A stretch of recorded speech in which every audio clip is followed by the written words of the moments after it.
guys, we are two geeky ladies talking about issues in our lives, relationship gossip, and occasional politics, all while geeking and having fun. Let's geek. I need to figure out how to be in sync with that one. It's like, hey, I feel like every episode we're just inching closer. Closer. Mm-hmm. Yep. Mm-hmm. Oh my God. So today we have an exciting episode. We have Lovelymonroe 88 coming in to interview with, talking about K-pop, the anti-blackness in the community, and also just in general what is going on with the Black community. And we have this insightful information that we are bringing to the table. And I'm very excited to have this open discussion. Same, because she's been a supporter of our podcast for like the longest time, and I just think that's like one of the most amazing things about it. And she loves what we do. So, and then I've been following her for a hot minute, so it's just so exciting. I'm like, oh my God, I finally get to speak to her. She's so real. Right, we don't have to see her on a video giving us like information. We're actually communicating, and she's responding. Yeah, so get ready for this deep dive on the conversation. But first, Kat, let's go ahead with our segment. What you geeking about? What you geeking about today? Well, today I am geeking about the news that I actually found out day before yesterday from B. Scott. So be sure to follow him. Be sure to follow them and follow their podcast. And it was about Zendaya and Beyonce. So it is a rumor. It's a rumor right now. So it hasn't been officially confirmed that Zendaya and Beyonce are producing a film. It's going to be the third remake of Imitation of Life. And if it is going to happen, I will be one of the first people in the movie theaters. And I think it's a great time to release that movie. And to find out in February, I hope this rumor is actually real. It's even great. Oh, really quickly, for those who don't know, what is this? What's this project? Like, what is it about? So Imitation of Life is a book that was written by Franny Hurst, and this she's a Jewish woman, and this was 1933, and a year later in 1934 it got made into a movie directed by John Stahl. Okay. Imitation of Life is about a dark-skinned woman who has a child that is so light-skinned that she could actually pass for white. So what ended up happening was that she was looking for a job, and she ended up, working for a white lady who was actually looking for help. Because to be honest, she's like middle class, like she's doing her own thing, but she makes enough money to, to hire, some help. Okay, and she has her own white daughter, of course. The issue with it is that her light-skinned daughter does not want to identify as Black at all. Like, she's so disgusted with being Black that she was doing everything in her power to pass for white. And of course, the reason why she was so light-skinned is because her father was biracial. Gotcha. Okay. So her mother had actually explained, which is, the reason for her almost passing as white, because even her friend, who is the white lady with her own white child, she even assumed she was white too when she first, met him. And the first time I had heard about this movie was I was doing a show called The Bluest Eye by Toni Morrison, and our characters had actually seen the movie. And of course, when you're an actor, they always tell you to research the time period, research your characters, research the role. So I ended up watching the movie, and it was very beautiful and it was very powerful. So the fact that Zendaya and Beyonce, which is a rumor that they could be bringing this movie back, I think it's wonderful. Because I would definitely want to see that depiction, because most likely we're going to get something more accurately depicted and true to what the story is. And this is actually a movie that is needed again. Oh, absolutely. Especially now. Absolutely. I agree with you. And then, of course, there are, conversations about biracial people. But of course, for this conversation, we're focusing on Black biracials. This is a movie that would create a conversation, because there are a lot of people who have children that are white passing, or for all we know, they do have children who have this kind of mind concept. Sometimes it doesn't come directly from the parents. It comes straight directly from the child and their environment or how they feel. So that's something that I would be one of the first people at the movie theaters. So I really hope this rumor is true. Hmm. Absolutely. And oh, you okay? Yeah, something like that. Sorry. No problem. And on topic with that, there was something else you wanted to mention. Oh God, what's going on with that case? Oh, Dante Wright. So, for those who don't know the situation with Dante Wright, this was about a year ago. I believe 2021, or it was like late 2020. Dante Wright was a biracial African American man who was killed at a stop. He was Mhm. basically driving in the car with his girlfriend. A police officer who was in training, by the way, had stopped him, because the reason why he stopped him is because the license plate were expired. And on top of that, he had, those little tree air fresheners that you Oh hang in yeah. your Hmm. window. Yeah. That apparently, I forget what state this happened in. Having those on in your car is illegal in that Oh, state. I heard that there's some even if it's that or things that are dangling because it can cause a distraction. So they tell the drivers try not to have anything hanging. Because I'm not gonna lie to you, I drive in LA and I even have something hanging on my car. So depending on the state, yeah, you could get pulled over or cited for that. To be honest, I didn't do it that often. Like if I had an air freshener, I put it up, but I'm not gonna even front. This case is the reason why I said never again. Literally, sad as it is, I'm never doing that ever for a situation like this. But he did end up getting stopped for those two things. They spoke to him, they ran his ID, and when they Mhm. ran his ID, they said that he had a warrant for his arrest because he had failed to appear in court, and this was for like Mm, yeah, it was like a misdemeanor weapons charge. what? And Wait, for yeah, having that thing dangling down? no. Oh, Like they ran his record like after they scanned the license plate, uh, because it wasn't gotcha. his car that he was driving. He was just driving a relative's car, and the Mm, relative's car happened to have expired license plates. So when they gotcha. normally check your ID, they check your background, and Absolutely. they Okay. and they found out that he had a warrant for his arrest because he had failed to appear in court for a misdemeanor weapon charge. And one of the things, I will be honest, I did not know this until I read a little bit more on it, that he also had a protective order against him from an ex-girlfriend. Mm, And some people are like, what's a protective order? To keep it clear, it's a restraining order, basically, from a previous girlfriend. So the officers did think, since he had his new girlfriend, they did think that the new girlfriend was the old girlfriend that had done the protective order. So, they had done some questioning on her. So during the process, he ended up like trying to get away. Reason why is because they attempted to arrest him. So of mm, course, he, not gonna lie, he was trying to get out and all. So his supervisor, who is Kim Porter, the officer that ended up killing him, came to, restrain him and such.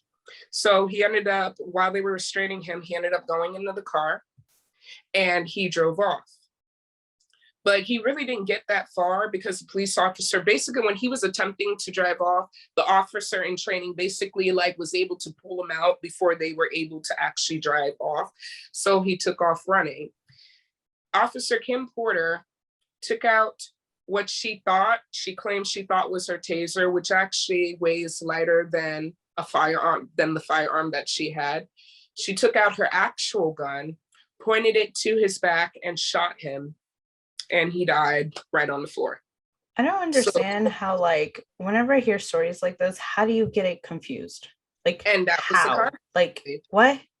That was the controversy. And it's funny because I have a brother that works in law enforcement. And, now when I see these cases, I try not to jump the bandwagon. Like, Right. I'll call him for certain cases and be like, can I know your opinion? Was this wrong? Were they in the right? And he basically told me at the time, he said, Catherine, there was no way in hell she didn't know what she was holding. He was like, a taser weighs way less than a firearm. I think she was BSing. She meant to kill him and she Absolutely. was using that as an excuse. Did this man do a crime? Yes, he did. I'm not gonna sugarcoat it or anything like that. But how many times have there been situations like this where other counterparts have taken off running? He did not have a weapon on him. He took off running, and that's grounds for him to be shot dead. That's grounds for him to be shot dead. Mm-hmm. Like I said, she claims she didn't know. She got arrested within 48 hours of it. And it's kind of funny. I don't know if I will post the mugshot. Maybe it's debatable. In her mugshot, she was even smiling. So how are you sorry? Yeah, how are you sorry for a crime, but yet in your mugshot photo, you're smiling?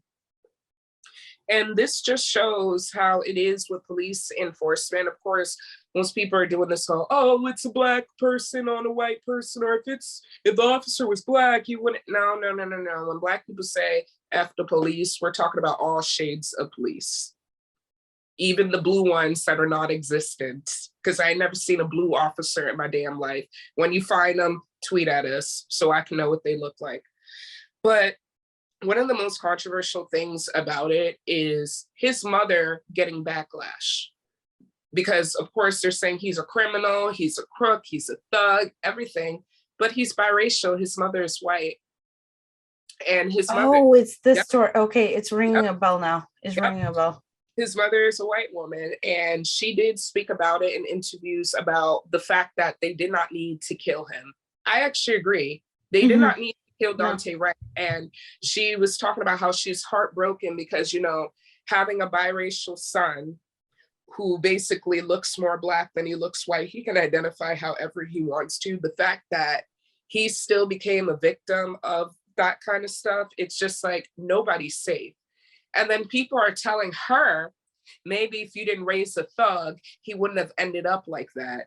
Maybe if you had taught him this, he wouldn't, oh, this is what happens when you marry a black man and blah, blah, like all this complete ignorant stuff.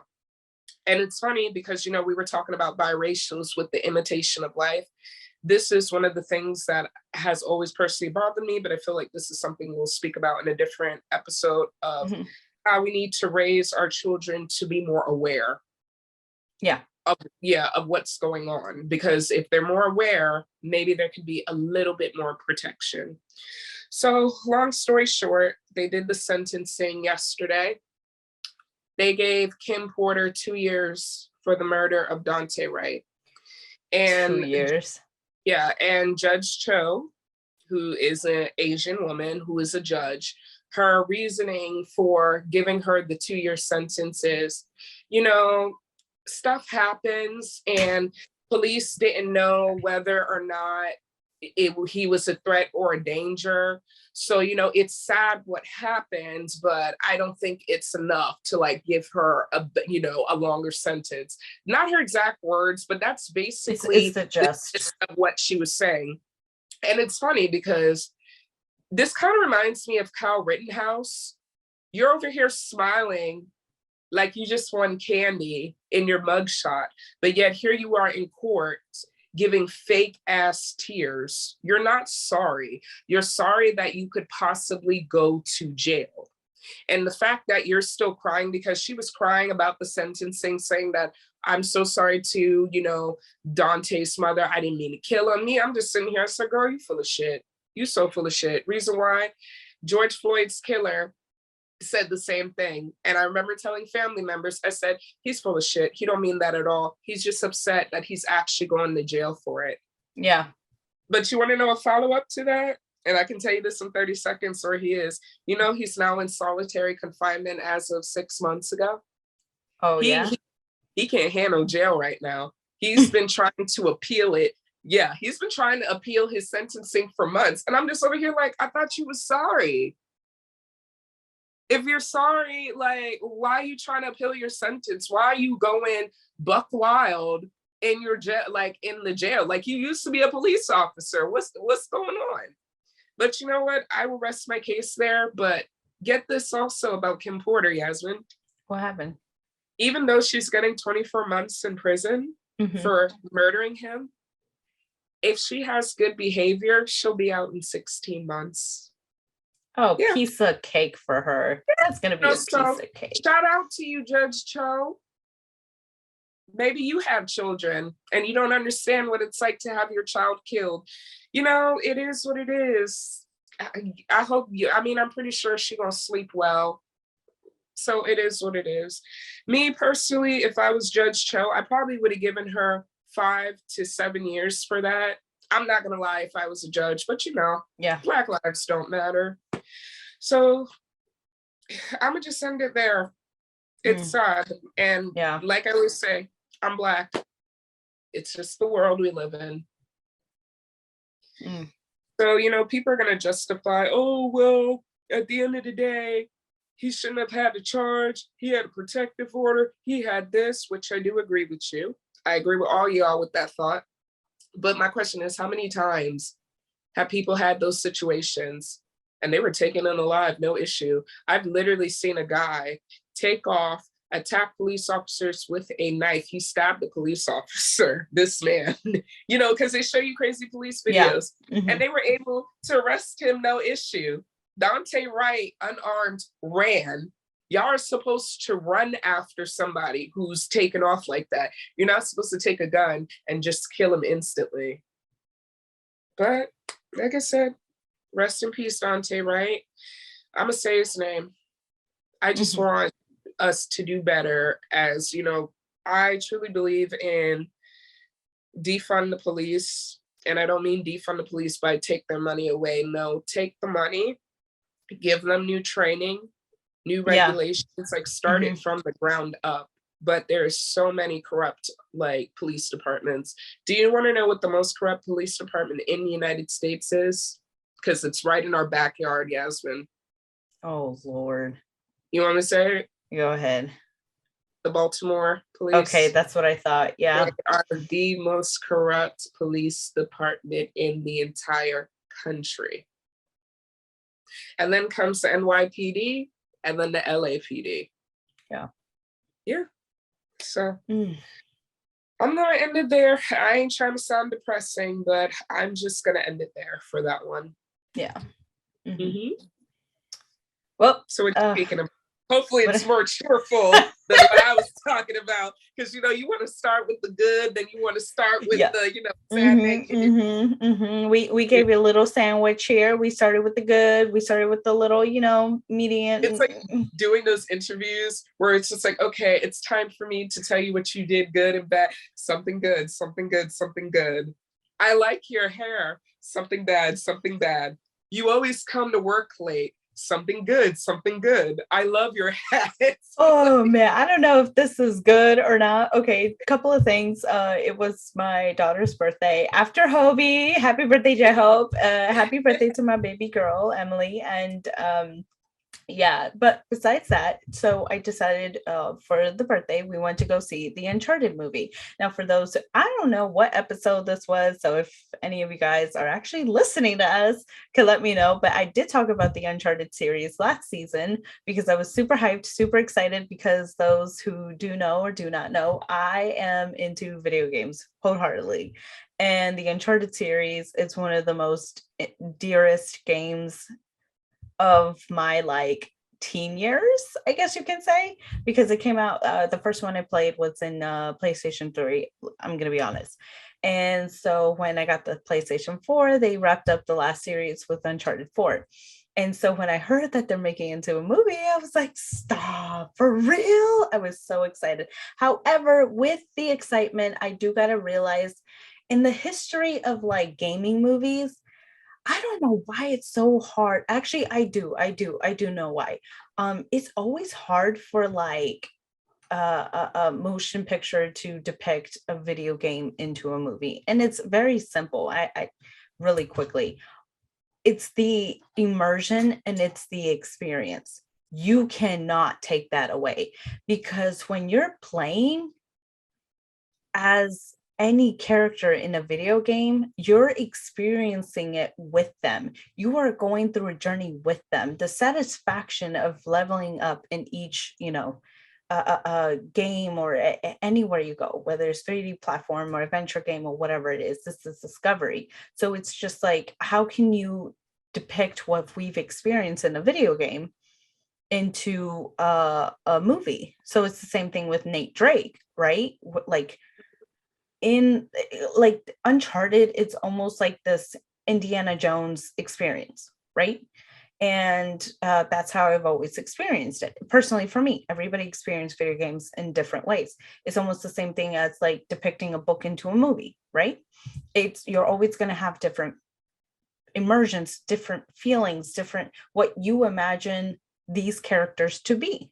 And you can imagine how you connected with the characters. And this is why some of the times, maybe like about 90% of the time, video game characters can fail in a movie. I don't know, unless anybody wants to tell me, I don't know any video game movie related has been actually good. I can't think of the top of my head, but like I like the Uncharted series, I like the Uncharted movie for what it is. It gave me a lot of like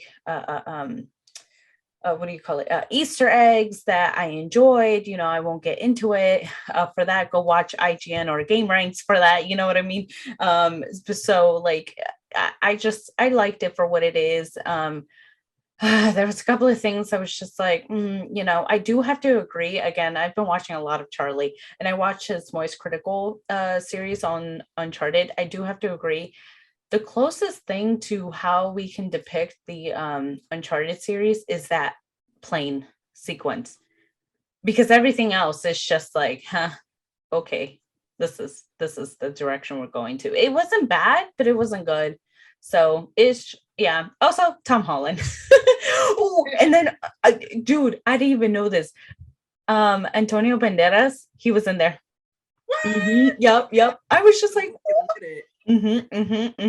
I saw that. I was just like, what? And then, oh my God, I forgot her name. The chick from the new series of Sabrina the Teenage Witch. The one I'm talking about, the Netflix series. Yeah, the one who plays Sabrina. Do you know like the sisters, the black girl? Yeah. Yeah, she's in it too. Oh wow. Yeah. I like that.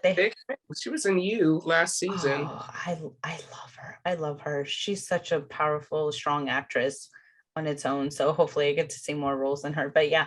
I got nervous when I saw Mark Wahlberg. I was just like, with Nathan Drake? And I knew, okay, when I figured out what character he was playing, I was like, okay, which is interesting because it's like a different refreshed depiction, because Nathan Drake was in the video games in the elder spectrum, and Tom Holland is really young. So I was just like, how is this like relationships gonna work? In some scenes it did work for me, others it was just kind of weird. They did have like some funny moments and stuff like that, but it was just, I'm just gonna leave it as I like it for what it was. That's it. I feel like this is something I do have to say, whether you're going from a video game to a movie, a book into a movie, don't come in with high expectation. Come on, man. Don't do it. It's like when you wish your parents would buy you a dog for your birthday. That's too high, man. Come on, lower the expectation. Okay. You're going to get a stuffed animal for a dog. Come on. It's funny that you were talking about like good video game movies that are just like, Oh, do you know? I agree with the whole concept of, it's kind of hard to turn a good video game into a movie, but what about Tomb Raider? See, I feel like yes, but you got to remember Tomb Raider is kind of different, right? Because what is it? It's a video game first, though. No, actually, if I remember correctly, I don't believe it was a video game first, unless somebody wants to correct me. Because I could have sworn like Tomb Raider, didn't it come out in 97? I do remember it being on the PS2 or the PS1. Okay. It was one or the other. I think it may have started on I think it was on the PS1. Yeah. Okay, yeah, the video game was first released at 96, yeah. But I was trying to remember, I want to say like a comic series, or it was something. Anyways, yeah, you're probably right. But I feel like the way they did it was a little bit different. You know what I mean? Yeah, way different. Yeah. Both good experiences. I enjoy the first one. I know a lot of people were like shitting on the second one. First off, we're not even going to talk about the 2018 Tomb Raider one. I don't even bother watching that one. Is that the one where she got pregnant? No. The 2018 version is the remake or the Tomb Raider movies. She got, there are a lot of Tomb Raider movies. I don't know. But not to be negative, because I love John Leguizamo so much. He is such a pioneer and inspiration to me. But he even said it himself, that Super Mario Brothers movie was trash. It was terrible. You remember? And you know, they're making a new, I don't know if it's a 3D, and Nintendo announced that they're making a movie. About what? Mario. No, it didn't work in 1995 or 6, and it's not going to work again. Do you know who's voicing Mario?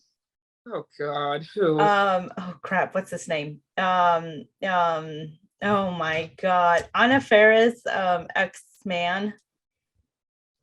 Jesus, why is my mind going blank? Jurassic Park. I know exactly what you're talking about. I'm not gonna lie, I can't remember his name either. Wait, what the hell? No. This is no hate to him. We're not dissing him at all. Yeah, it's just our mind is going really blank right now. This is really pissing me off. Like the guy would. Oh my God, this is making me mad. Jurassic Park. Jurassic World. Jurassic. People, you know what's funny? I wouldn't be surprised if somebody is screaming at the computer or at the screen, and they're calling his name out, and it's like, dude, we're trying to hear you. We swear. I got it. Chris Pratt.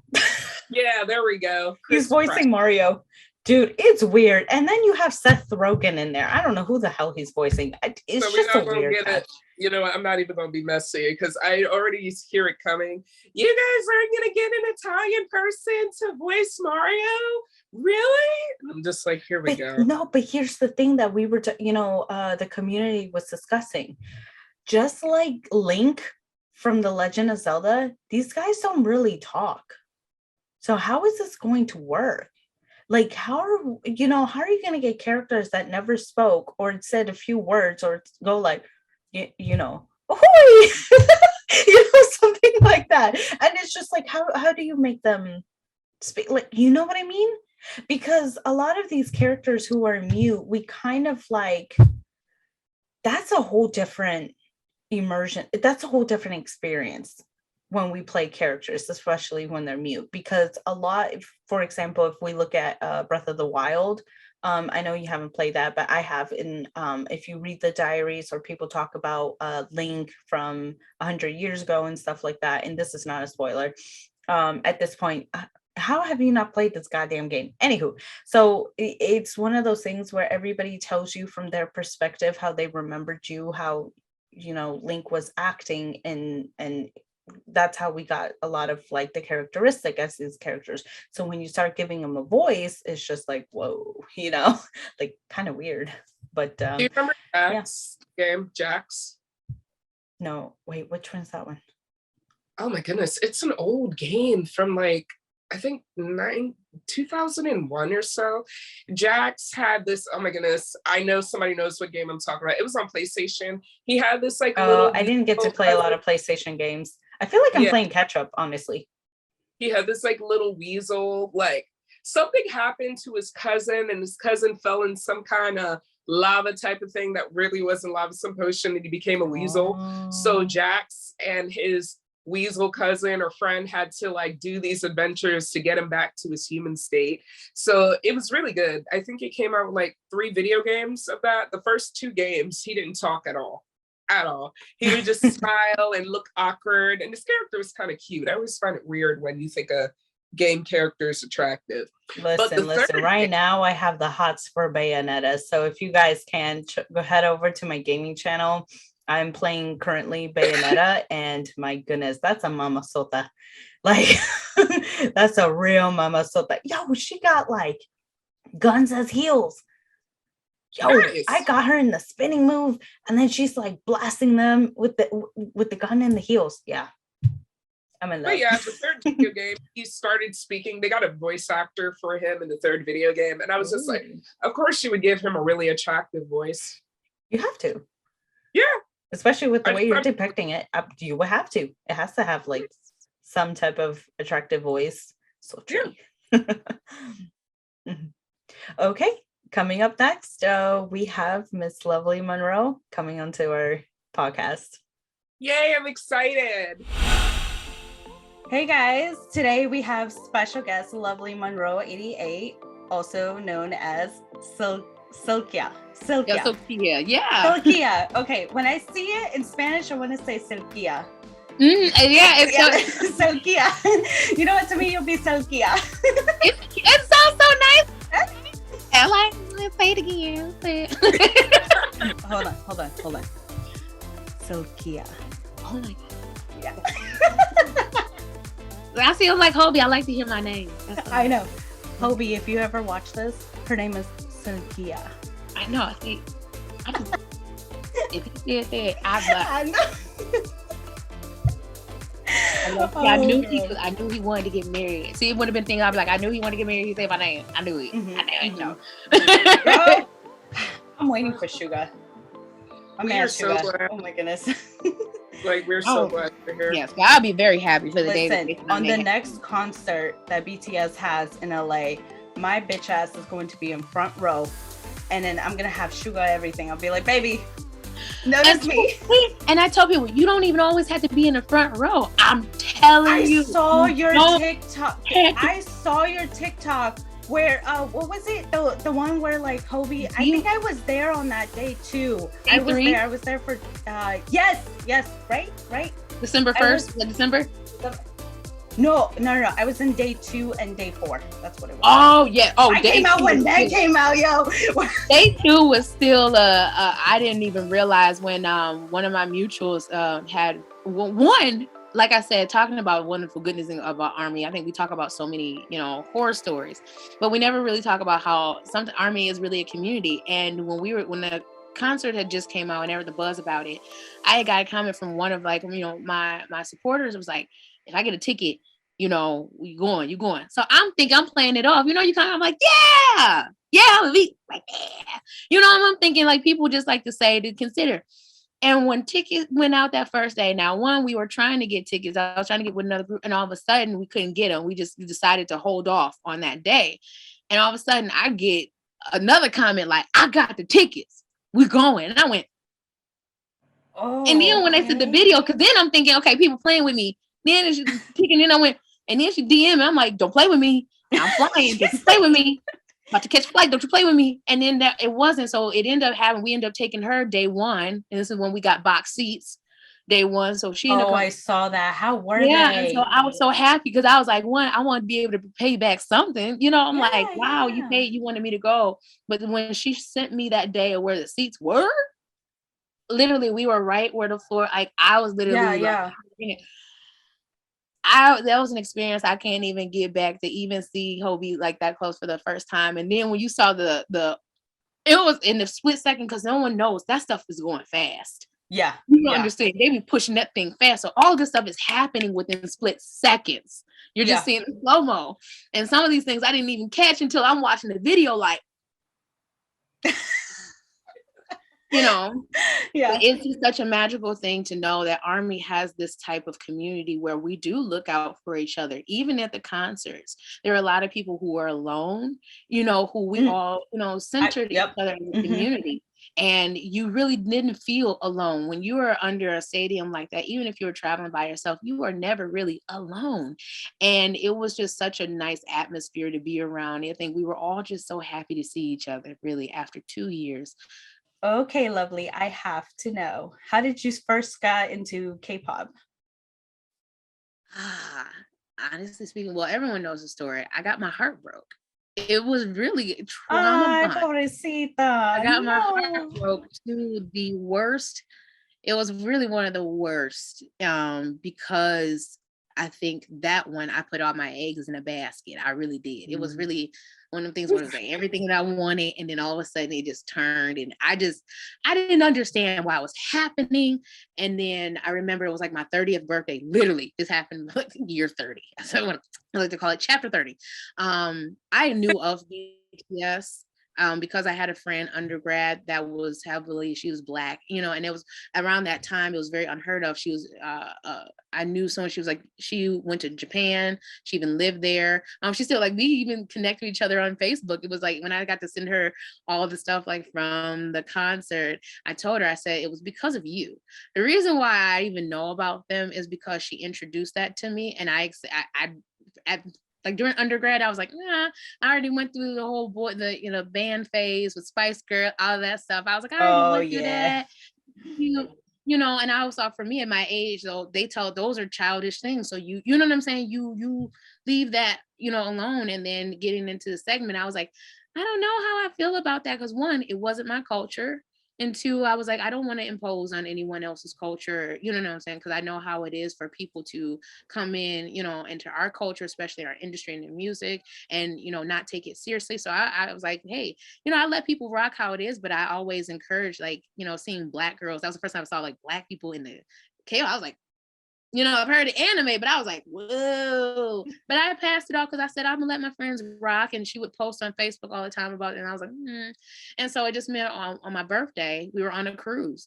And that's when the AMA, I think it was the AMAs that came on, or Billboard, AMA or Billboards. Oh, yeah. That's when they had performed and all you heard was, and I was like, what the heck is everybody just, why is they like that? They were just, girls are just on the screen. And I said, she said, why is they like that?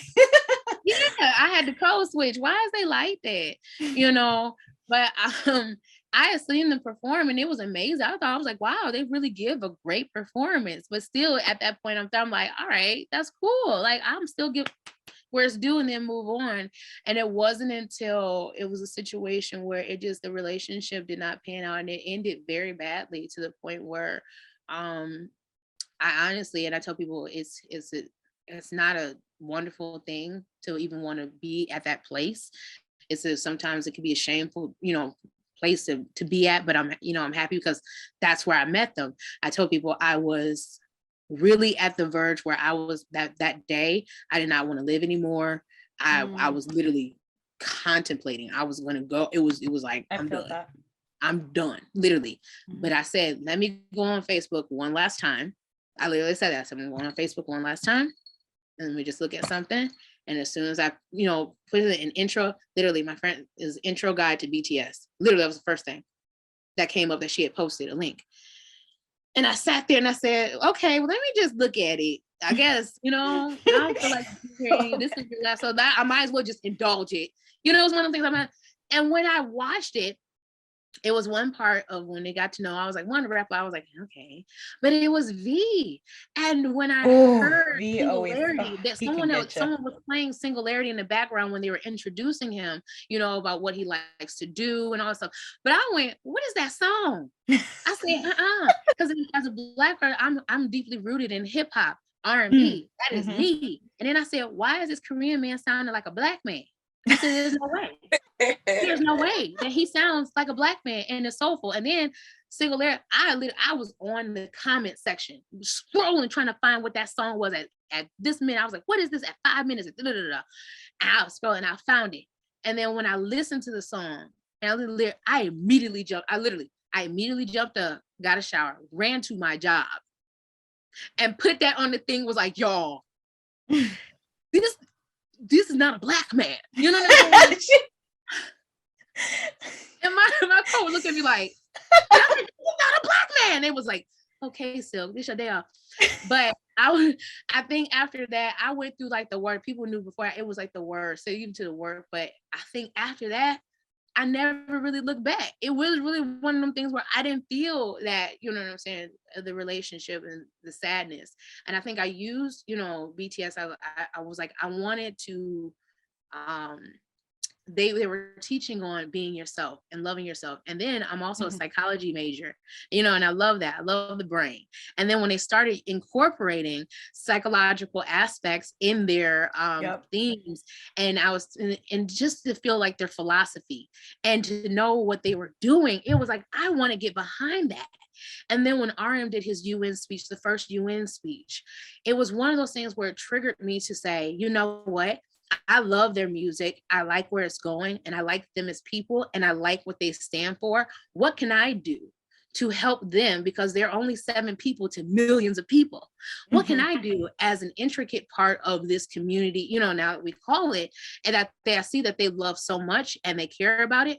What can I do to play my role, in this thing? What can I do to help? And then that's when TikTok had came out. And then I was like, for me going grad school, I was in in counseling. So my profession, I have clinical mental health and professional counseling.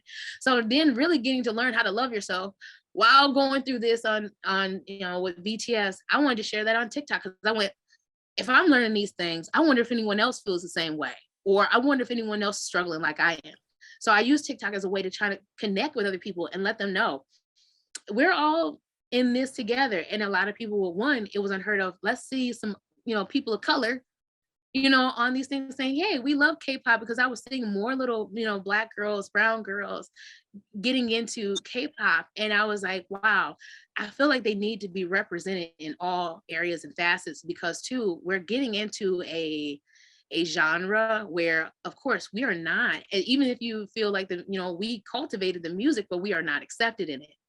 Even, as a person, a person of color, you're not even accepted for your color sometimes, and being told that on a daily basis, it's a very hard thing. But we love the music so much, because sometimes I don't want to be called a bitch and a hoe all the time, or I don't want to always feel like I got to use my sexual energy, you know what I'm saying, to get things all the time. There are just times where I did not want to be that all the time. Even though I love the music, that's not where I want to be at all the time to make me feel better about myself as a person. Not saying that it doesn't, but it's just, there's some times where I just wanted to kind of have some music where it's like, okay, yeah, I get it. Yeah. Love yourself. And then this one's like, you a bad bitch. You know what I'm saying? It's like, I wanted the best of both. And to see how they really are navigating the culture as well was like, okay, I see what y'all going with this. And then seeing how our community going into it has really embraced them, even in the hard times, or helping them. It's like, I love this. The more and more I got in depth with it, the more and more I literally got not just to know the members, but to get to know this community. I fell even more in love with, you know what I'm saying, with it. I really did. And to know that I got to connect with people because of that.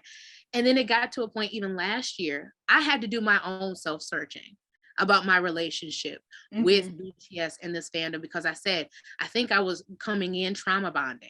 So for me, trauma bonding, I treated everything in a trauma response. I even treated BTS and what they meant to me as a trauma response. And so when I was responding out of my trauma, it was like, you get these things where it's like, when I go back to it, it's like, okay, you really weren't healed at that point. But I think once I looked down and said, I no longer want to associate them with my trauma.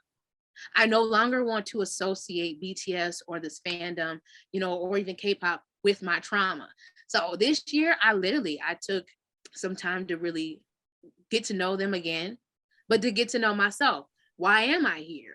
What is the reason? What's going forward? If they never give you the resolve, are you still going to be here? It's those types of things. What is it that's drawing you here to this fandom?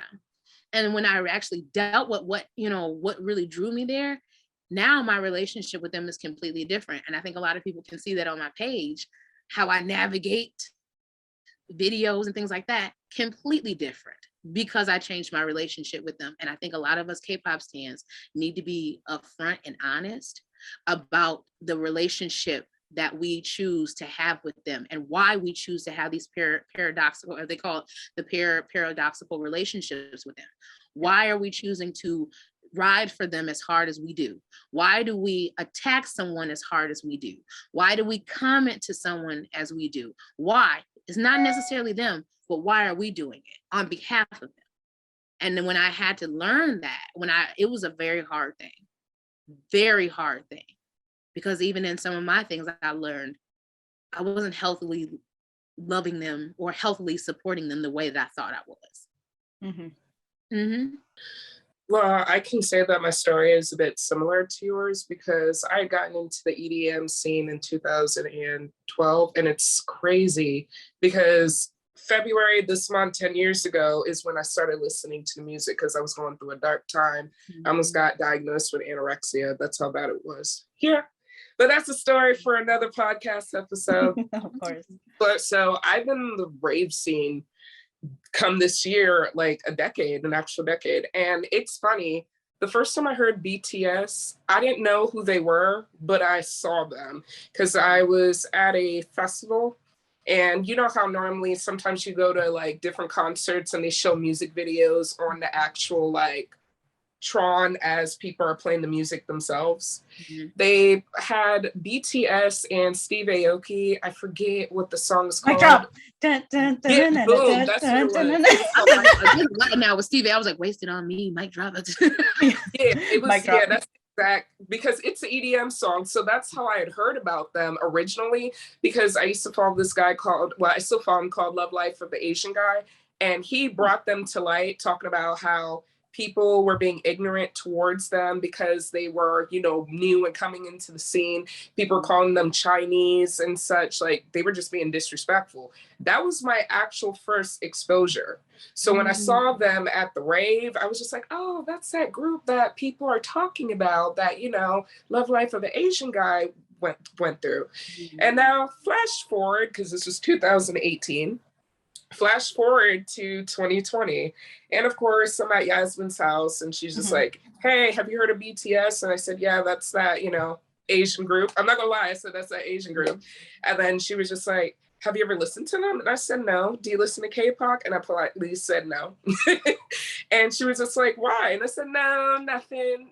I was being really polite at the time. You really were. I remember that. I was being really polite. I was so confused by why. I was just and like, for me, I know exactly where she was gonna go with it. So it's the thing of, so do you see it? It was like, I was like,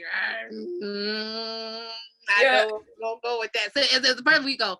So that's a tool because there's like, some people wouldn't understand. Like you said, I don't understand. But for me, if me and her were having that conversation, I said it'd be like, sis. Yeah, because what I ended up telling her, because she did push it just a little bit. So I basically told her, I said, listen, I'm going to be 100% real with you. I don't listen to K-pop. I said, reason why, I'm not going to be a dumbass and listen to a genre of people that jack my style 24/7, that jack my music 24/7, and that they got the nerve to be racist to my community. That was the exact words I had told her at the time. So I just felt that it was hypocritical. And I feel bad because I have a really good friend who had tried to get me into K-pop since high school. And I'd been dodging that bullet. I'm like, nope. I almost had the opportunity to see Blackpink. And I told this friend, I said, nope, for the same exact reason. So you ever see the movie A Clockwork Orange? Yes. Oh my God, I love Clockwork Orange. You know the scene in A Clockwork Orange when they take the guy and they show all these images and his eyes are like wide. Just like, we can't sleep. That's basically the equivalent of what Yasmin did to me. She was like, you're not leaving. You're not leaving this house. Yes, you did. She was like, you're not leaving this house. I'm going to play you some music videos. And the first song you played was first off, I didn't see it that way. Exactly. She doesn't see it that way, but that's literally what she did to me. Okay, people watch it. If y'all not, Clockwork Orange, for the little kids, listeners, people don't understand. Clockwork Orange is every psychology major's dissertation. Everyone know you are not a psychology major. You are not a psych major if you have not seen Clockwork Orange. I'm so sorry. Oh, that makes sense. Literally, you go in the psych world, and if you reference Clockwork Orange and a person goes, huh? I'm sorry, that's not a good thing. That's not a good person, because one, it's such a movie that's ahead of its time, but it's so misunderstood. You have to watch it a couple of times. And two, I tell people it's not really for children, or if you do watch it please watch it with an adult, because there are certain images and there are certain topics, and that they introduce in there, and it's being done in such a satire type of way, but it's some very serious issues going there, but you kind of understand it. If you like satire and you like psychology, but if you want to understand the mind of, so if you really like that, Clockwork Orange is a wonderful thing. So when she's saying that scene, it's like, Yeah, she did the BTS version of that, and she was Listen. I was just like, I was being that one friend in my mind. I didn't know she was gonna depict me like that. First off, yeah, you better be tweaking right now because I'm gonna get your ass after the podcast. But I thought I came into it as like, that one friend that won't shut the fuck up about that one thing. And I was like, listen, and I was like, let me one music video. Okay, and then it was another one, and then it was another one. Yeah, I thought that's what was happening, but apparently, I did that to my cohorts, and that's probably how they felt about it. So I'm probably gonna have to send them a nice letter now in the group chat and be like, I'm happy that y'all supported me how I did, because they would come over my house and be like, fake love this, and y'all know he did this, and da da da da. I'm gonna send a letter to my cohorts. Thank you for that. Yeah, she was doing it like music video after music video after music video, and then I started to like them, and then she was just like, "Which one's your there's favorite?" A positive ending in like, there. There's too many of them for me to like pick one out of nowhere. But I will tell you one guy that's been drawing my eye, the one over there, and then she was like, "Oh, that's V," and I was like, "Oh, okay." It's always V. But you know what? It's so different. No, because a lot of people would say because she's a Black woman, they'd be like, "Oh, your bias is Namjoon, isn't it?" And it's like, oh, I've heard that. Please, they always like to group the Black K-pop, and it's some part of it is true because I do meet a lot of K-pop. They're like, that's Namjoon, but most of it's like we are not always now like a monolith to Namjoon. It might, those types of things. I've seen Black that are like B is just that's our boy, and people don't know B is the one that pulled me in. They're like, you don't understand that V is what pulled me in. That is what sealed it for me for BTS. V. I said, I was like, that's a Black voice. That's a beautiful man. That's the Black voice right there. And I said, he got the soul in his voice. I was like, I know he didn't been through some stuff.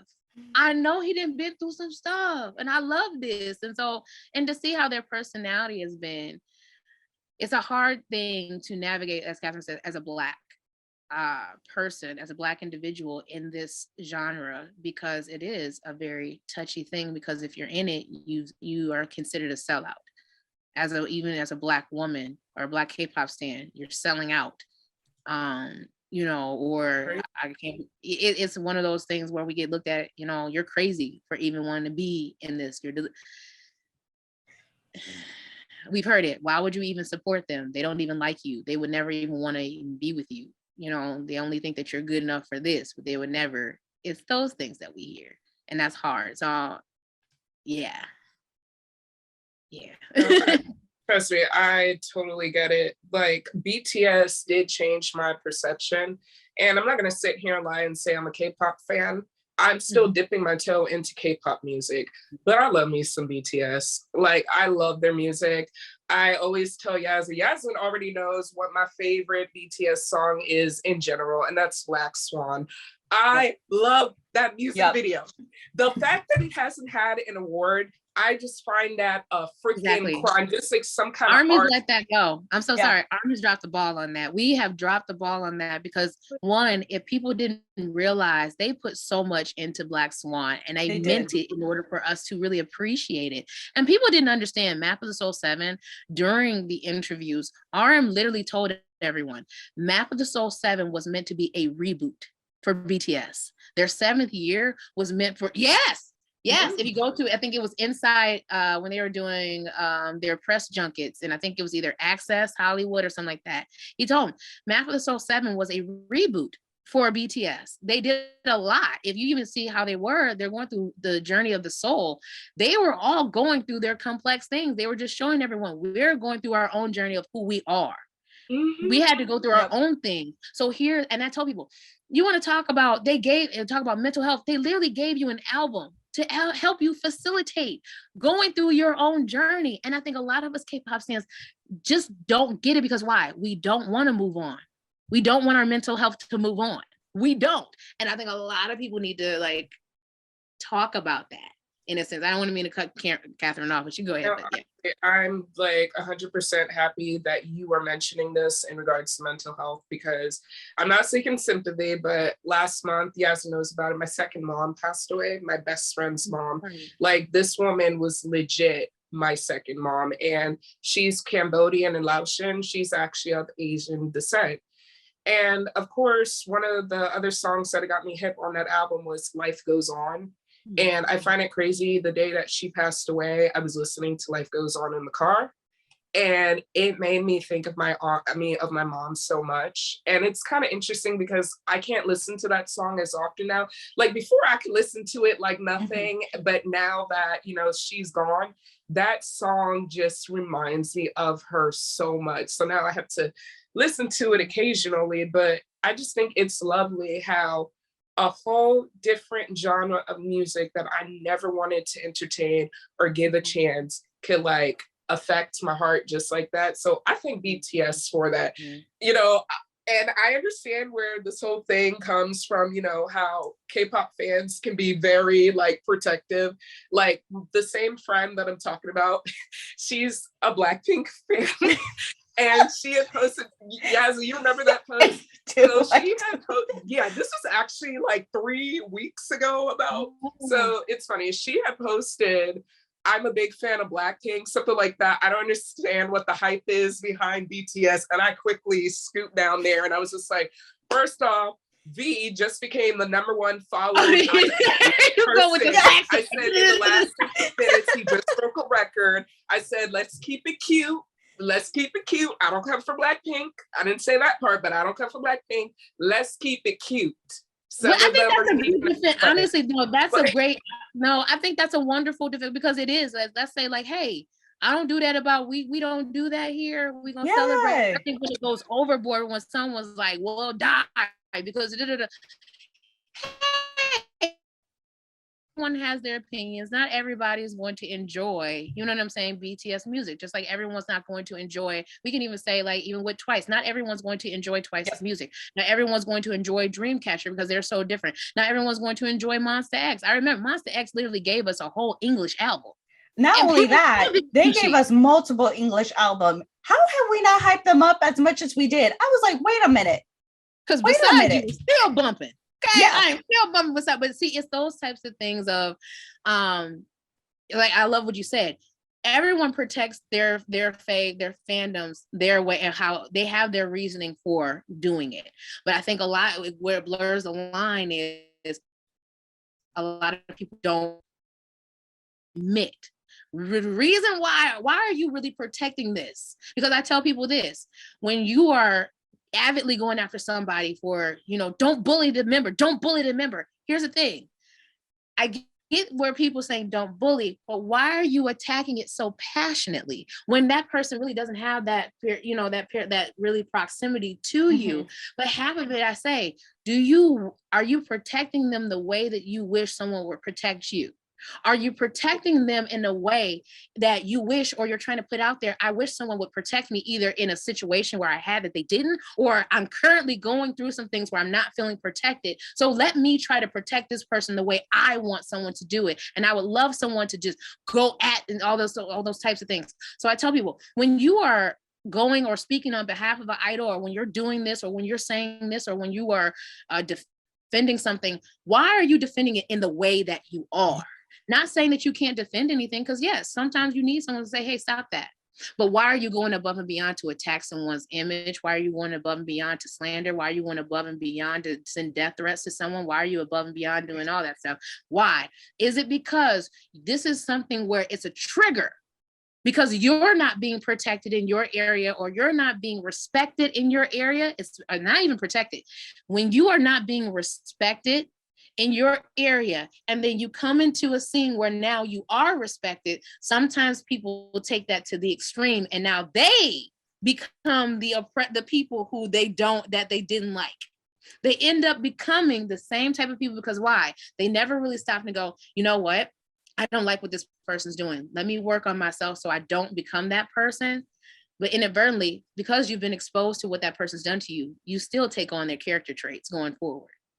It's that type of thing. What I find interesting is that a lot of people seem to have a hard understanding, and, you know, again, TikTok can be a blessing and a curse, but it gave a lot of exposure. And I don't think a lot of people understand how K-pop began or how it became what it is today. because, there's lots of wonderful channels. I'll link them up, in our description box in the YouTube and then our podcast channel. And, they go on briefly of the history of K-pop from like the 50s and et cetera, et cetera. However, back in the 90s, late 90s in Korea, that's when K-pop really changed, because there was a group called, I might be butchering this, but is it Taji? Do you know? I know what you're talking about. Yeah, they were the first band to literally tell people of Korea, like, hey, you can rap and make, K-pop like a whole thing. And they were like, no, because of the way the language is structured, like there's no way you can like rhyme and do all this stuff. So they got on NBC's talent show, and pretty much they were like, we're going to prove these people wrong. So pretty much these three guys end up, going into what's happening in American culture, mostly the hip hop, soul, and they were seeing the way they performed, the way they were dressed, some of the lyrics and stuff like that, and they implement it into their music. And this is what our standardized K-pop music sounds like, right? And it's a bunch of genres, because you have techno in there, some of them got a little bit of rock, but they all end up leading with rap in almost every song that you hear on K-pop today. And what I find interesting is that from that group, what we got, like the big three, right? Which is SM Entertainment, YG Entertainment, and JYP Entertainment. Yeah. Man, we could like to talk about them. We need another day. We need a part 2. Lovely, if you want to come back for a part 2, because there's I have videos all day. Yeah. And the thing, okay, so just to give a little bit backstory with this is all the pretty much the founders created a formula in terms of them creating K-pop groups, right? And then they have the trainees and how they perform, and then doing choreography, but most of it stems from Black music, period. And I don't know if you want to elaborate with that, Lovely, because when I first discovered it, because again, I could think back of me listening to K-pop since 2011, and the first one that pops into my mind, Shiny with the song Replay. Do you remember that? That was an emulation of one. I love Replay. I love it too, but it's the emulation of the what was the original song in America? Geez. Now I'm having a buffer moment. Don't let my black card get revoked for that. I don't know what that is. But pretty much what I hear. So me, of course, I listen to it as an outsider, right? Because when I first listened to it, even some of the music video, I didn't think nothing of it, right? It was a second thought for me. But it wasn't until a lot of like my mutuals started putting out this and that, and I was like, oh snaps. And that's when I started opening the door, right? And then I was just like, oh, I didn't really know that a lot of these K-pop groups are really like, taking some of the choreography, singing, and even like marketing themselves as what it is today. It's crazy. And when I mean what it is today, I'm talking about the way they dress. Sometimes they want to emulate the AAVE. They feel like, they have the right to say the N-word in some of the songs. They feel like they want to rap about a lifestyle. I'm sorry. I'm just going to say this right now. You can't stand one day out in the streets. What streets are you talking about? That's all I'm going to say. That's all I'm going to say. Because, it wasn't... When I started like realizing and noticing, and then I understood what you were talking about, Kat. Now, like I'm clicking. I'm sorry, my daughter is singing in the background, so I don't know if you can hear. I can't hear anything. Okay, cool. But like breaking character. But anyways, the thing is, I never realized how rooted Black culture was to K-pop, because it's not for me, and for those who are listening, and again, this is going to be a visual, I'm a white passing Latina, pretty much. So does this really affect me? Probably not. Probably, think about it. It's probably not going to affect me because I didn't see it until today. I never noticed it until today. And I think it's very important that I do notice this, because what they are doing essentially is harmful. You know, it really is. I don't care how you see it. And it's really sad because, you know, most likely when people hear us, we'll go ahead and leave a little hate comment in the comment section, right? Because they don't want to realize what really is going on. And it's just like you said earlier, Kat, you know, I don't want to listen to music where they can take from us and not respect us at the same time. You know? Yeah. So I can say, like, with my perspective, because even thinking about it, sometimes you have to really kind of think about before you say something to navigate these waters. Even as someone who, you know, is immersed in a culture, I still got to navigate and be careful. You know what I'm saying about how you navigate this type of conversation. But when I tell people, even with that, how people even talk about it, when they even say, people are still making K-pop, as far as when they talk about it culturally, still the center of it, and still don't center Black culture in that. When they say, well, these, like you're saying, this is created by, not inspired. So you see, to not even not have Korea not acknowledge, you know, Black music in K-pop, we have to actually go back. And part of this is most of us who are international armies, especially American armies, those who are non-POCs or even non-Black. So when we say BIPOC, Black POCs, a lot of other non-Black POCs don't necessarily want to address this, because to address the overshadowing of Black voices and Black culture in K-pop, you got to address the overshadowing of Black culture in America in general. This is something that is not new. When they say this is something that is not new, as far as when Catherine was saying, taking our culture and profiting and not giving the just full respect to it, because I feel like you can do anything. When people say, well, I can't enjoy music anymore, yes, you can. And one thing about our music, it's been so massively shared across the world, to a point where, not saying that we don't want people enjoying our music. We love Black joy is wonderful. People don't understand. Black joy is wonderful, and telling our stories is amazing. And we want people, that's why we're rapping to a song, so you guys can really kind of get our story. Because if we actually sat down and talked with people, if we just talk to you about our pain and talk to you about what's the times and how that affects us in our perception, you wouldn't want to hear that because it's too heavy. Now we have to put it in a way where it's a little palatable for you to kind of hear us. But the thing is, when we deal with what the music industry was in America, we got to think about it. What was the music industry for Black artists back then in the 50s, the 20s, the 50s? And we want to think about, Black music has been overshadowed so many times. And that's the same reason why a racist person back in the 50s could listen to a race record, could listen to the Temptations, could listen to the Marvelettes. Because why? As long as it was entertaining them, we were only seen as a commodity. And a lot of people need to see this. Black culture in America is only seen as a profitable commodity. We are only seen as entertainment. And how dare us actually show you that our entertainment, no, this is actually our life. How dare you actually say that that's your life and you don't want to entertain me because you're actually just I'm actually trying to tell you this is what it is. But for me, how dare you not put it in an entertaining way? How dare you not palette it for me? Because why? That means I would have to be involved in your life. In order for me, if I have to listen and consume your music, if we know the origins of what hip hop was rooted in, but then again, we need to know, as far as the industry, we think about Elvis.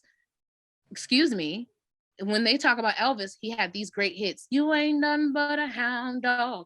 That's not his song. This is what happened. Yes, but this is what happened. If you think about Dreamgirls, people just thought Dreamgirls was just an entertaining movie. They were literally telling you exactly what happened back then during that, when they called them race records. Ray Charles was not allowed to even perform in Georgia for years because of what happened with the civil rights. And he said, I do not want to perform in the South and to have white people consume my music, but I'm not good enough to even be seen at the restaurant with them. I'm good enough to entertain you. I'm a wonderful person. But then again, you still need to know your place as a Black person. They had all these people had even entertainment, like had all this money, accolades. We even have Black women who are in the movie industry. We just talk about the entertainment. Black people were seen as entertainment. And when we come even with our roots of enslavement, I'm sorry, because a lot of people, when we talk about this, then we got to go to there. And remember, everyone's saying that was such a long time ago. Get over it. But here's the thing. The reason why we have hip hop is because of those things. If we think about the grassroots of slavery, people don't understand our Negro spirituals. When everyone calls them Negro spirituals, what we do is it's called call and response. A lot of people weren't when we were in the fields, a lot of people were talking about they were so happy singing in the fields. No, they were giving instruction in the fields. I don't see how you thought that they were happy slaves singing, I'll soon be home out this body. You want to know what it is? They thought we were singing zippity doo dah, zippity day, my oh my, what a wonderful day. That's what now everyone's saying how whitewashed their history really is. And to uncover all of these truths mean you have to relearn some things. And when you have to relearn some things, then you are not the power. You're not the power anymore. You're not the expert anymore. And why in society, and that's not just a race thing, that's just human nature. Everyone wants to be the expert. Everyone wants to be that person that goes, I have the answers. Come see me. I have it. But no one wants to ever be wrong about, wait a minute, what I thought, because why? That means you participated in some things inadvertently. You participated in some things that you didn't, that, oh my God, if I really would have known, I wouldn't participate that. Now I'm ashamed of it. And instead of actually going forward and saying, you know what, I'm ashamed that I did that. Oh my God, let's try to work on it. You will defend it because why? You don't want to go there. So when we talk about the music industry, when we talk about hip hop, is really birthed from that call and response. When you saw Real World Workers and they were going, ah, da, da, whoo, and they were saying, they were singing, and then they had everyone respond back to them. You know, like those are those things like, do you understand what I'm saying? Do you understand the instructions that I'm giving you to run away? And so then when we segued into the 80s, when you segued into the 70s and the 80s, and when you went into Sugar Hill Gang, but see, that's the one thing about K-pop. When you think about these idols, especially these rappers, I want to get in the room with them because it's not so much as chastising them, you're taking my culture. No. How much about my history do you know? As far as if you love rap music, how much about my history do you know? Do you know the origins of rap? Do you know the origins of Sugar Hill Gang? Do you know why rap, hip hop? No, and it's not even rap. Actually, do you know the difference between hip hop and rap? Do you know? There is a huge difference. And I can tell someone who loves both if I say, do you know the differences between hip hop and rap? Which one do you like that? Which one do you prefer? Do you know the history? Because then you had to start with hip hop first. You had to start with New York. You'd have to start, why was hip hop prevalent? Because why? We were talking about things that were going on in our community that no one was listening to. Drugs was rampant in the 80s. Gangs were rampant because drugs was being pumped in the community. Gang wars and violence, even in the boroughs in New York, they were being put in some unlivable conditions for a Black person to even live in. And it was that sometimes it makes me wonder, how can I from going under? You know what I'm saying? When he's saying, don't test me because I'm close to the edge. That's not just a thing he's saying. Right now, I'm a ticking time bomb because I'm angry. I'm angry that as a Black person that I can't move up in the society. I'm angry because the society is deeming me as a demonstrative person. That I'm angry because my children don't have the same type of privileges as other people do. I don't have that. The only thing I can do is sing my pain because that's the only thing people understand. Because why? It's entertainment. You can understand a song.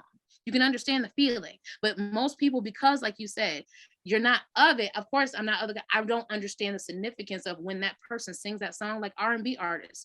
When that R&B artist hits that note, and when she sings her pain, you see Black people stand up and going, whoa, we are not standing up because why? She sang a good note. No, that woman put that thing in that note. That pain I can hear when she said, you broke my heart. I should have just been there when she was sitting there on the floor and that man walked out the door. I know exactly what that feels. That's emotion.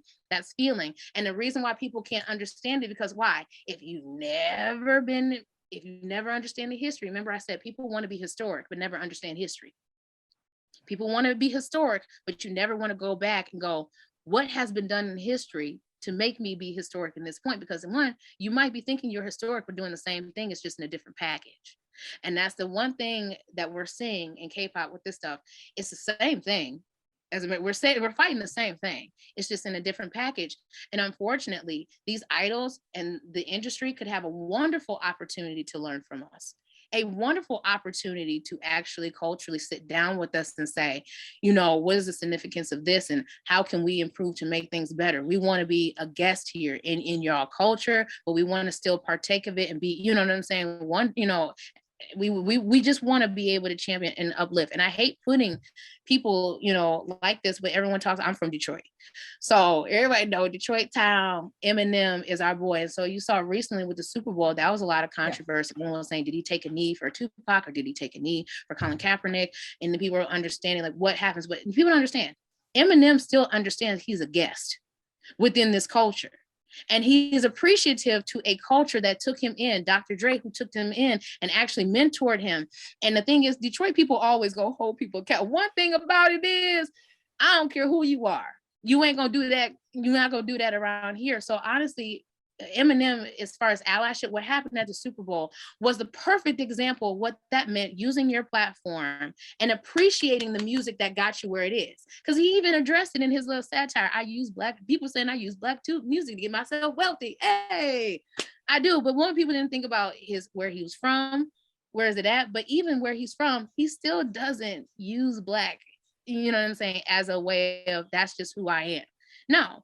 He still understands the importance of, I understand that this is a culture that's giving me so much, but I'm still not a part of it. And I can understand how my whiteness can sometimes be a trigger to people. But people understand, Eminem was never rapping for us. Eminem was never rapping to us. He was rapping. Yeah. And it's but no one ever thinks Eminem was a huge troll to even his own people. He was literally trolling his own people. This man literally told the president of the United States, F you, twice. Like, what are you talking about? I remember that cipher. I remember that. It was fire. It was fire. Yeah. So a lot of people don't understand. We're not trying to take away our aspects of Black culture, you know, in the K-pop. Actually, we love it. As you can see, some of us Black K-pops, we love it.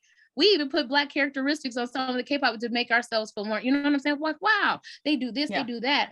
It's those things that we just want to sit down with them and go, hey, we want you to have an understanding so you don't offend anyone. Because why? We do have other people in our community who are not in the K-pop who don't understand. So the minute they do something out of line, the thing is, some of us, we're Black before we're K-pop stans. I'm a Black before I'm a K-pop stan. So then you put me in an awkward position that I got to choose whether this or that, because if I say that it's no, we can figure it out, then I'm a sellout. But then if I say no, I'm Black, then all of a sudden, no, you all this other stuff, blah, blah, blah, blah, blah. You're not giving them a chance, this, and that.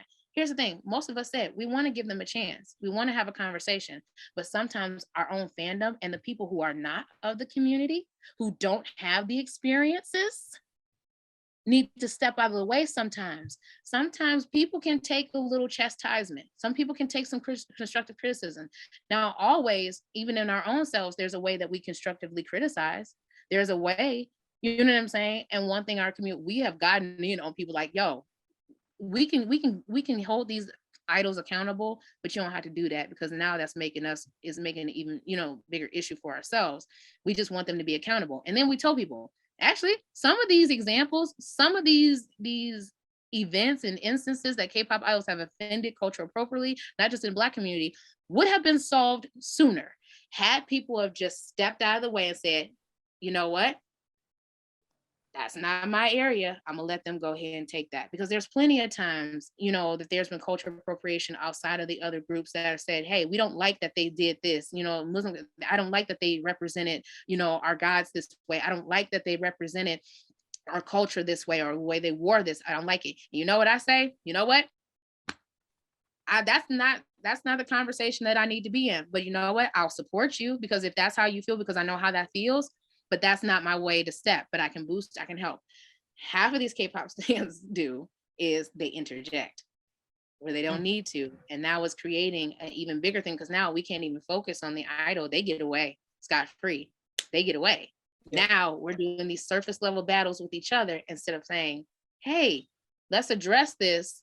Let's give them the necessary tools and education, and let's move on. But half the time, we don't hold them accountable for their education. A lot of them say that they're educating themselves, but they never show us their education. And it's only been on one account, I think it was either ATs or NCT. One of someone can, in the comments and can tell me it was either it was NCT or ATs, where it was with the cornrow situation, and they put it on Twitter. I think it was either ATs or NCT put a whole thing on their Twitter page. It was a whole line of what they thought, their education of what they learned from this and this and that. What they did, it was literally a whole thread of that. They made sure themselves that they were like, okay, we understand, yada yada yada. Now, whether people choose to do it again, that's on them. If they choose to do it again, then we know you really didn't care in the first place. But there are artists that have been held accountable that went, okay, and it's not just so much that they said an apology, they just sat there and made a video apology. No, years later, they're still holding themselves accountable. They're still trying to make sure that they don't do, X, Y, Z. And that's the only thing that we're calling for. But half of these things is I think about these companies are setting these idols up. These companies are setting these K-pop idols up because you know better. You could have a cultural diversity team, and a lot of people don't understand that. Even for a different world. I don't know, Catherine, if you were like a different world or a Cosby Show or things like that. Yeah, but sometimes I have to ask. Not all Black people the same.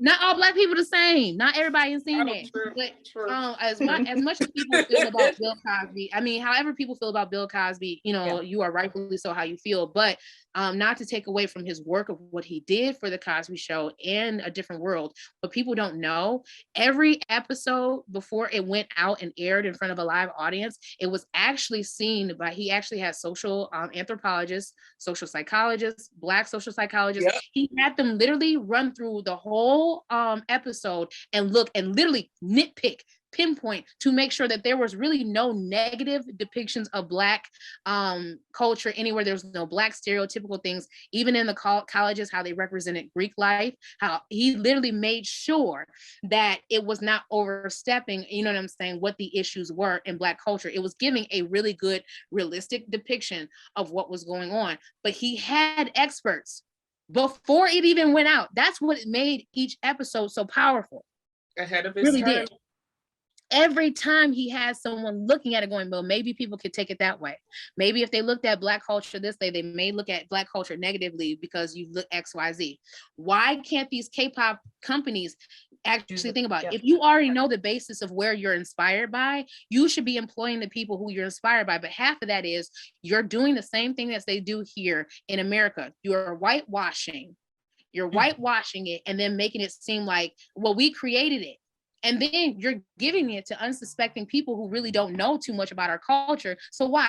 They're going to believe what you're doing. And then when we come, we look like the big bad wolf and going, no, because why? People are necessary. And two, we have to think about it. Our fan base is very young. Most of them are not developed yet in their frontal lobe. So one, you have to be careful about how you present things to them, because why? They're not going to know the complexities of that, studying history. You're trying to tell an 11-year-old, do your history. All they're going to know is what you put in front of them and say this and this and that. And you have some of those teens that go above and beyond and do it. But most of the time, even as some of us adults, we don't want to go through all of that. Okay, I'm going to just take your word from it. Why would you sit up there and do that? Then why? But no one ever thinks about it. Okay, if a lot of people say the same thing, something's got to be in with that. But a lot of people, here's the thing, we're not even defending, you're defending what they mean to you. You're not even defending the culture, and you're not even really trying to hear how offensive it is to someone. What you're responding out of is you're trying to take something away from me. And a lot of K-pop fans need to be real about that. When people think about you're attacking the idol, you're trying to take that away from them. No, what you're saying is you're trying to take away my right to enjoy it freely and not have to think about the responsibility of where it was inspired by. Because if I think about that, now I got to think about the history, especially if you are from a K-pop fan from America. You see what's going on wrong. We don't even want to talk about critical race theory. We don't even want to address that in our own history. We don't even want to address our own history here in America. Preach. We don't even want to. So one, when you have K-pop fans that don't even want to address their own history, don't even want to ask their parents where they were during the civil rights movement, during Jim Crow. You don't even want to ask your grandparents, where were they? What type of music were you enjoying?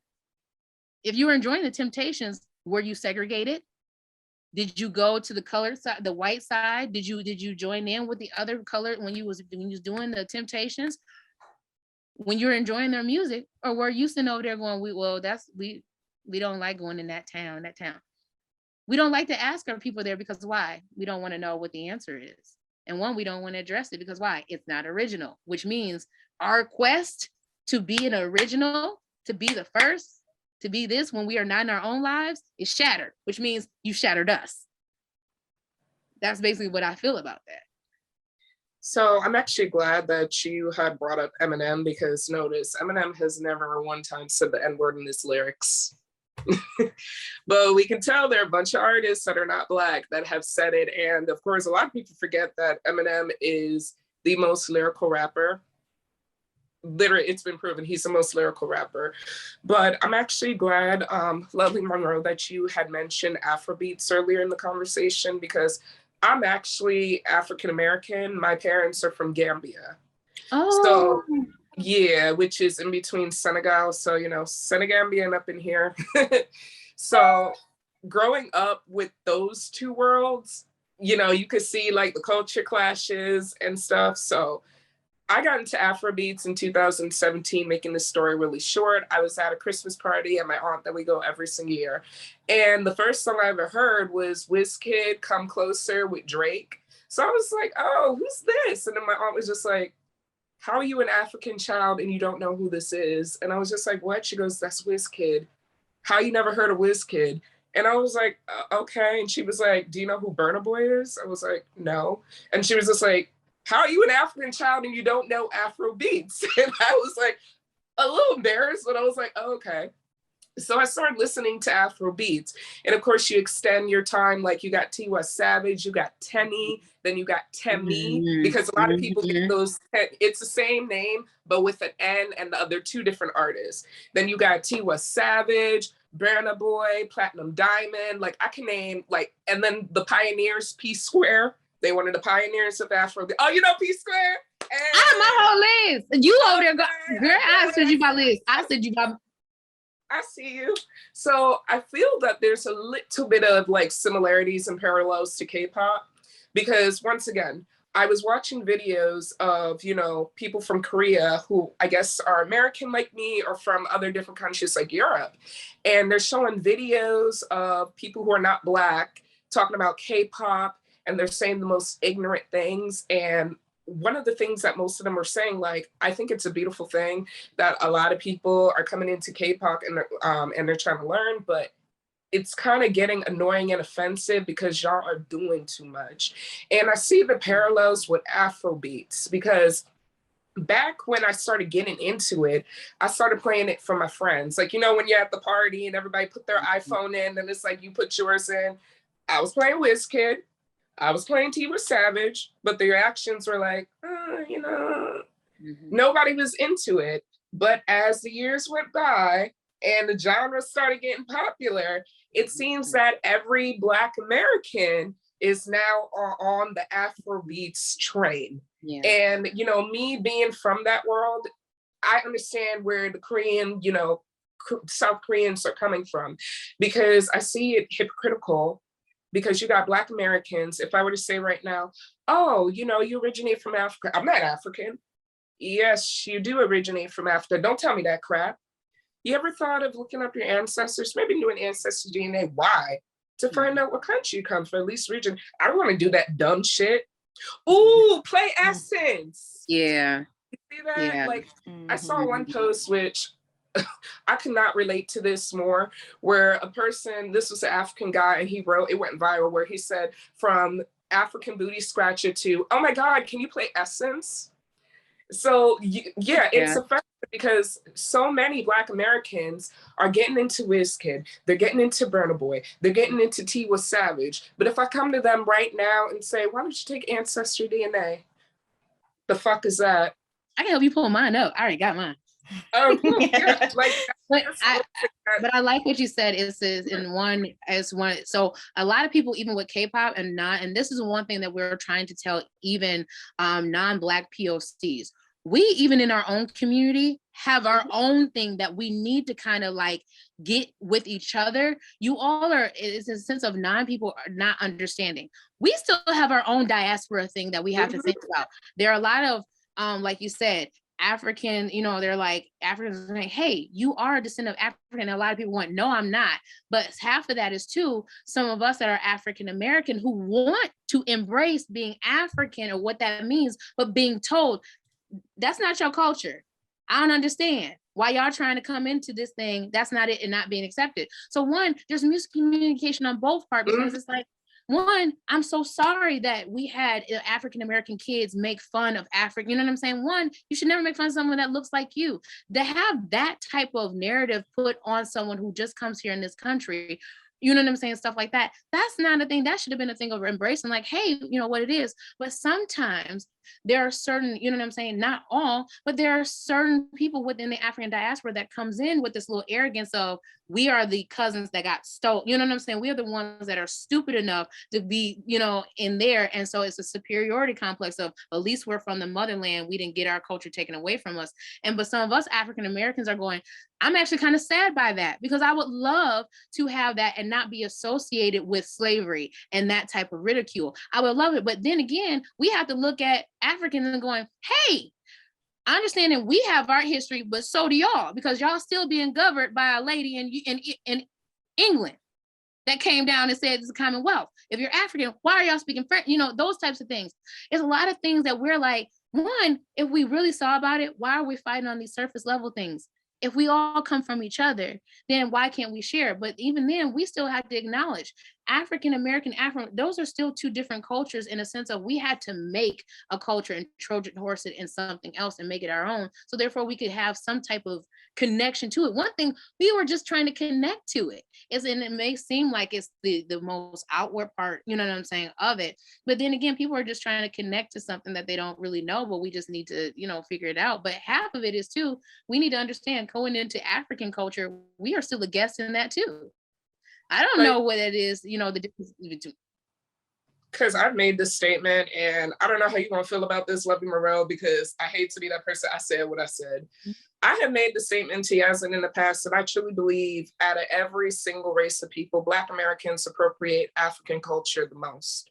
And that's where I think it's hypocritical. Like I was stating earlier, you like the music, you're also quick to get on the internet. Oh, I got the Senegalese braids, I got the Bantu knots. Y'all are so quick to do these styles. But when I come up to you and be like, oh, the Senegalese twist. Oh, let me tell you about Senegal. No. To me, it's the Black version of seeing a person who's not Black, going up to them with braids and go, oh, you like braids and stuff like that. So let me tell you, no. Nobody's I'm not copying you. This ain't got nothing to do with you. And it's like, and so it's a two-way, but I tell people it's always a two-way street, because as an African American, sometimes we look at African people going, why are y'all saying the N-word though?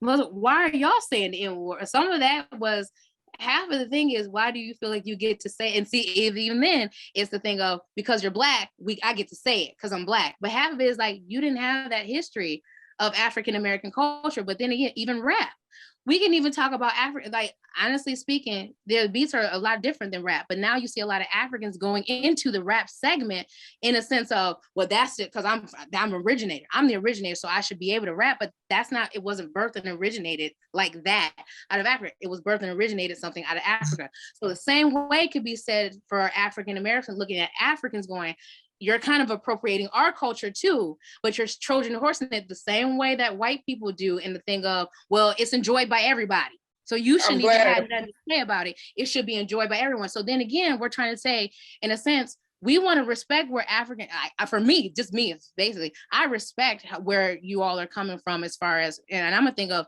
teach me. If I want to be, if you're saying those are Sinhalese twists, okay, instead of saying, I want to say they're Sinhalese twists. They come from this, they come from that. I'm very proud of that. But half the thing is, you have certain Africans that don't want to acknowledge that they too come here and benefit from African American culture. But then they don't want to see it that way. But it was a turn up. Now I've seen so many proud first, like immigrant African, those children that come from the immigrant that were born here. I've seen a lot of, now you're proud to be African. Because half of the thing was, when we went to school, I'm proud that my parents made me prideful from the jump. I've gone to school with kids who are just like me, because, you know, when you go to school, sometimes you see the Latin kids, they'll hang out with each other. It doesn't matter what country they're from because they're familiar with it. You see the Asian kids get together, doesn't matter at the time, it's because they're familiar.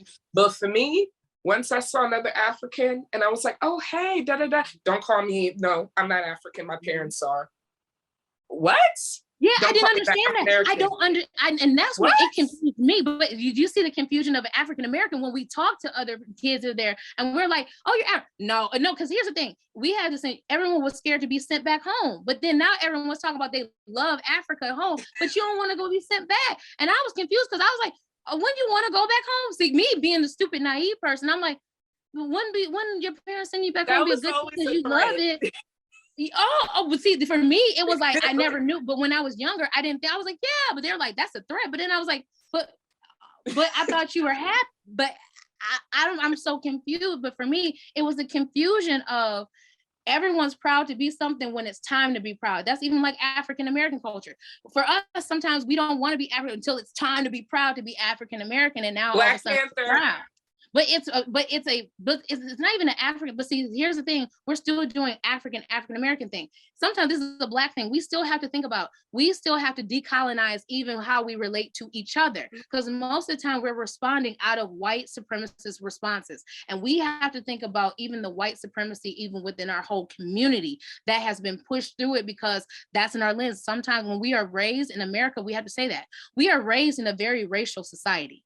We have been raised, you know what I'm saying, to navigate race in the way that we do. So honestly, when we were taught about Africa, we were taught about the negative depictions of Africa. It was very 10 cents a day and in the Sarah McLaughlins and all this other stuff. We didn't know about the rich houses and things like that. Just like people in Africa thought we were always just in gangs and drugs and that. And so being surprised that you see African American being a doctor, you know what I'm saying? Oh, because most people say, if I'm a doctor, you think I'm African. If I said I was a doctor, oh, you're African parent, or were you? I'm like, but I'm African American. I'm proud. Thank you. Do you know how many times? Yeah. Do you know how many times I've heard that comment? You speak so well. Where are you from? You African? Yeah. Or they'll just say, where are you from? And I'm just like, oh, you know, I was born in New York, raised in the DMV, but you know, my mom and my dad, they're both Gambian. That totally makes sense. You want to know why? I went to school with Africans and they all had these great jobs like doctors and accountants, and they're so well educated, different from, you know, the Black people here. And I'm like, they said different. What? I literally had this conversation 2 months ago with somebody, but that was a new one for me. Different from the Black people. That's not new for me, but it's so not. Now it's new for you, but it's not new for me. They literally said that's the reason why you're so educated, because your parents are African. And I'm just like, what?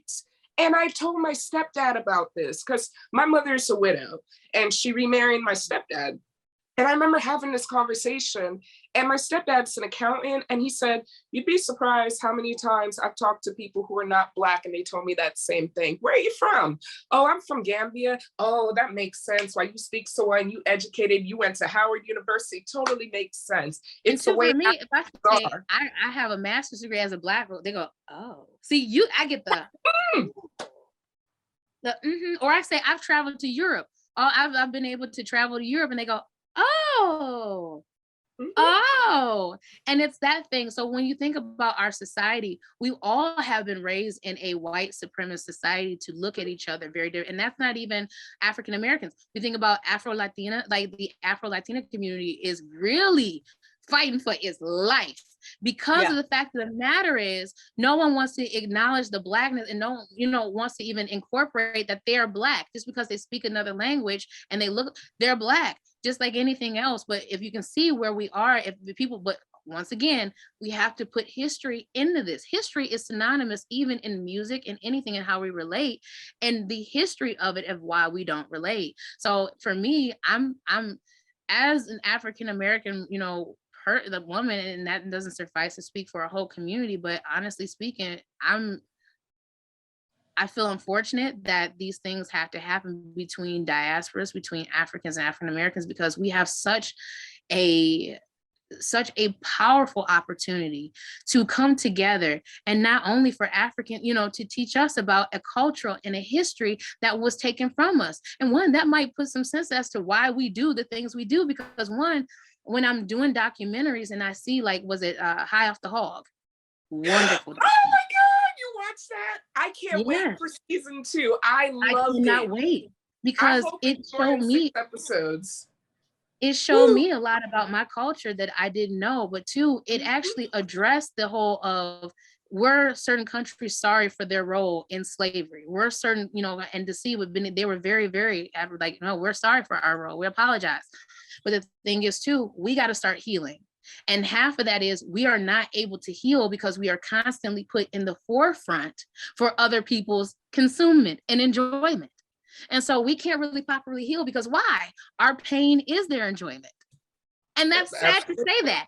But that's just American society. Well, even with artists like Adele, I'm not even going to make it a race thing. Like Adele, when Adele was going through her divorce, what did everybody say? Not, we feel so sorry for this woman. This woman's going through, give her time. What did everybody say? Oh, this is about to be a bomb album. She about to give us the yes. We are so excited. Be a hypocrite. I listen to her lyrics, I do, but every time she come out with an album, I'm just like, damn, she's hurt again. This is about to be fire. That's and like then Taylor when I listen Swift. to it, I'm crying with her because I can relate. That woman is gifted, man. Mm-hmm. No, I get it. But we as a society, we love pain. Taylor Swift. Why was Taylor Swift so successful? Because after every breakup, she came with a nice breakup song to where that became her stick, her MO, to where she couldn't even get away from it. She was probably trying to find love, but now then she became the company that was just party hopping all the time. And so we actually, as a society, we have to think about it. We as a society have been rooted in actually getting enjoyment out of people's pain.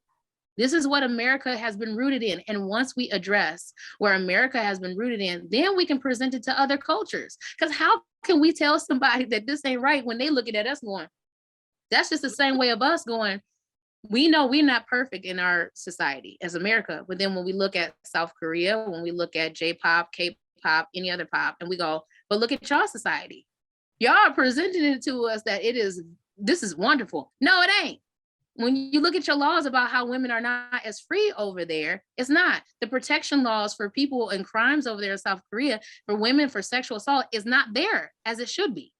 I literally had a mutual who had to go online and talk about her experience of being assaulted on a subway. I'm not going to put, who they are, but they were assaulted when they went over to Korea because they wanted to have an experience and teach, but they were assaulted. And the comments to her, and she was white. The comments to her, sometimes I get where the culture is, but the way people were just, but that's just what the culture is. You're not going to get it. So you should it's okay. That's just what the culture is.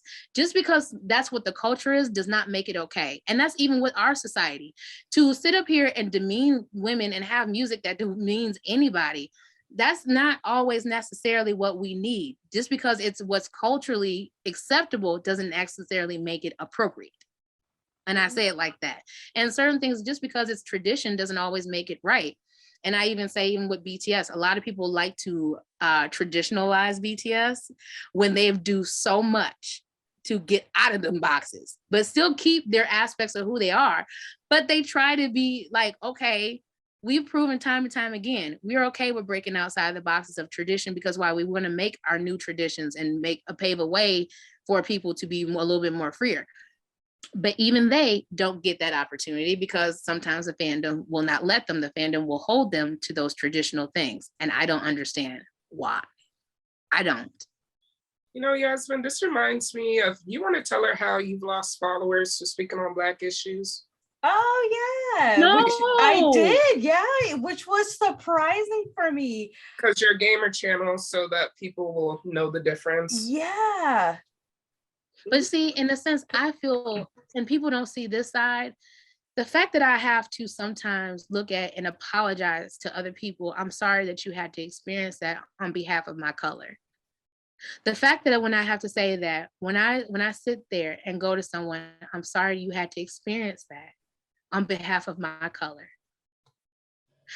When you put someone down at that point, do you see how much you take the humanity out of someone? When I have to apologize for the experience you had on behalf of my color.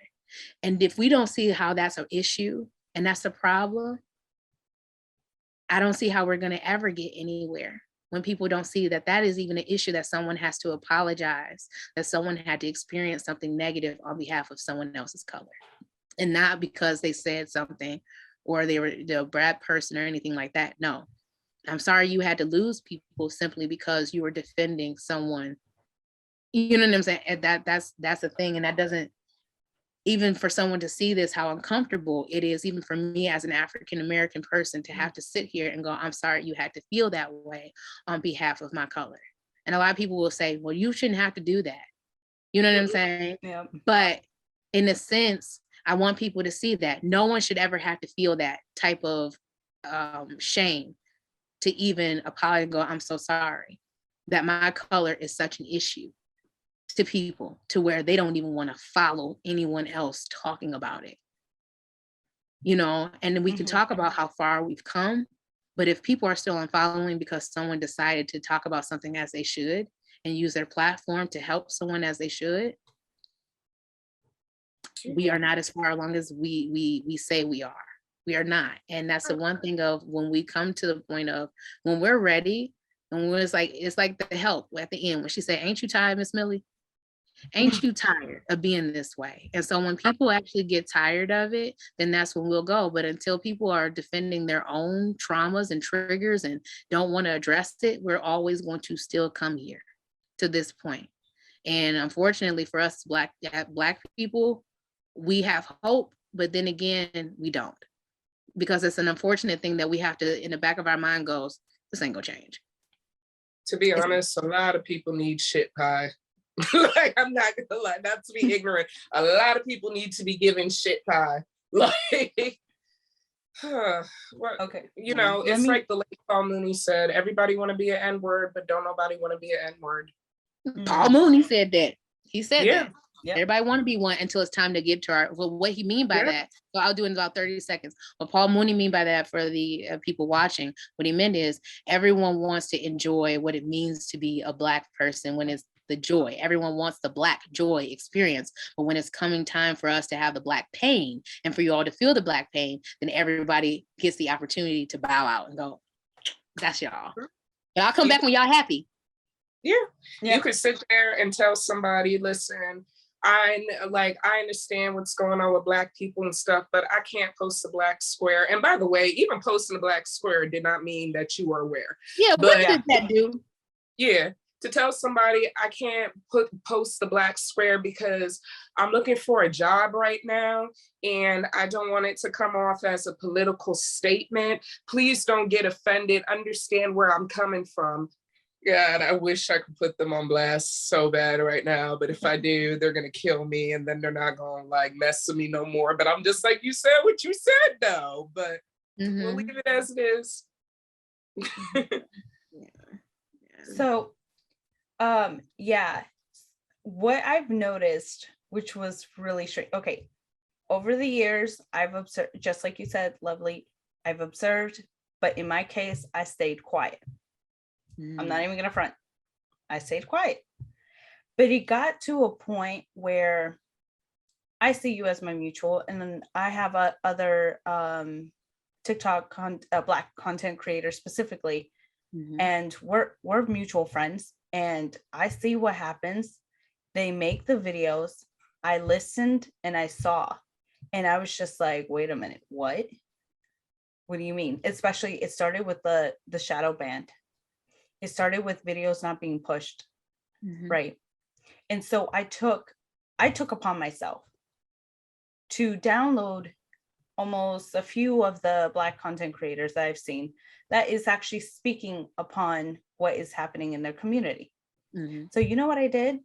I got them and I shared it on my Instagram story, and I have a new Instagram. And that one I'm promoting like my gaming channel and all this other stuff, right? And K-pop and amongst other things. I started posting that. And I remember prior to me posting that, I started getting a little following. I was like, oh, okay. You know what I mean? But then when I started seeing my mutuals online, you know, complaining what's happening in your community, I was like, let me go ahead and post it up on my IG story. It's the least I can do. It's the least I can do. That's what I said to myself. And then following day, because I like to see who's watching, right? Because I'm nosy like that.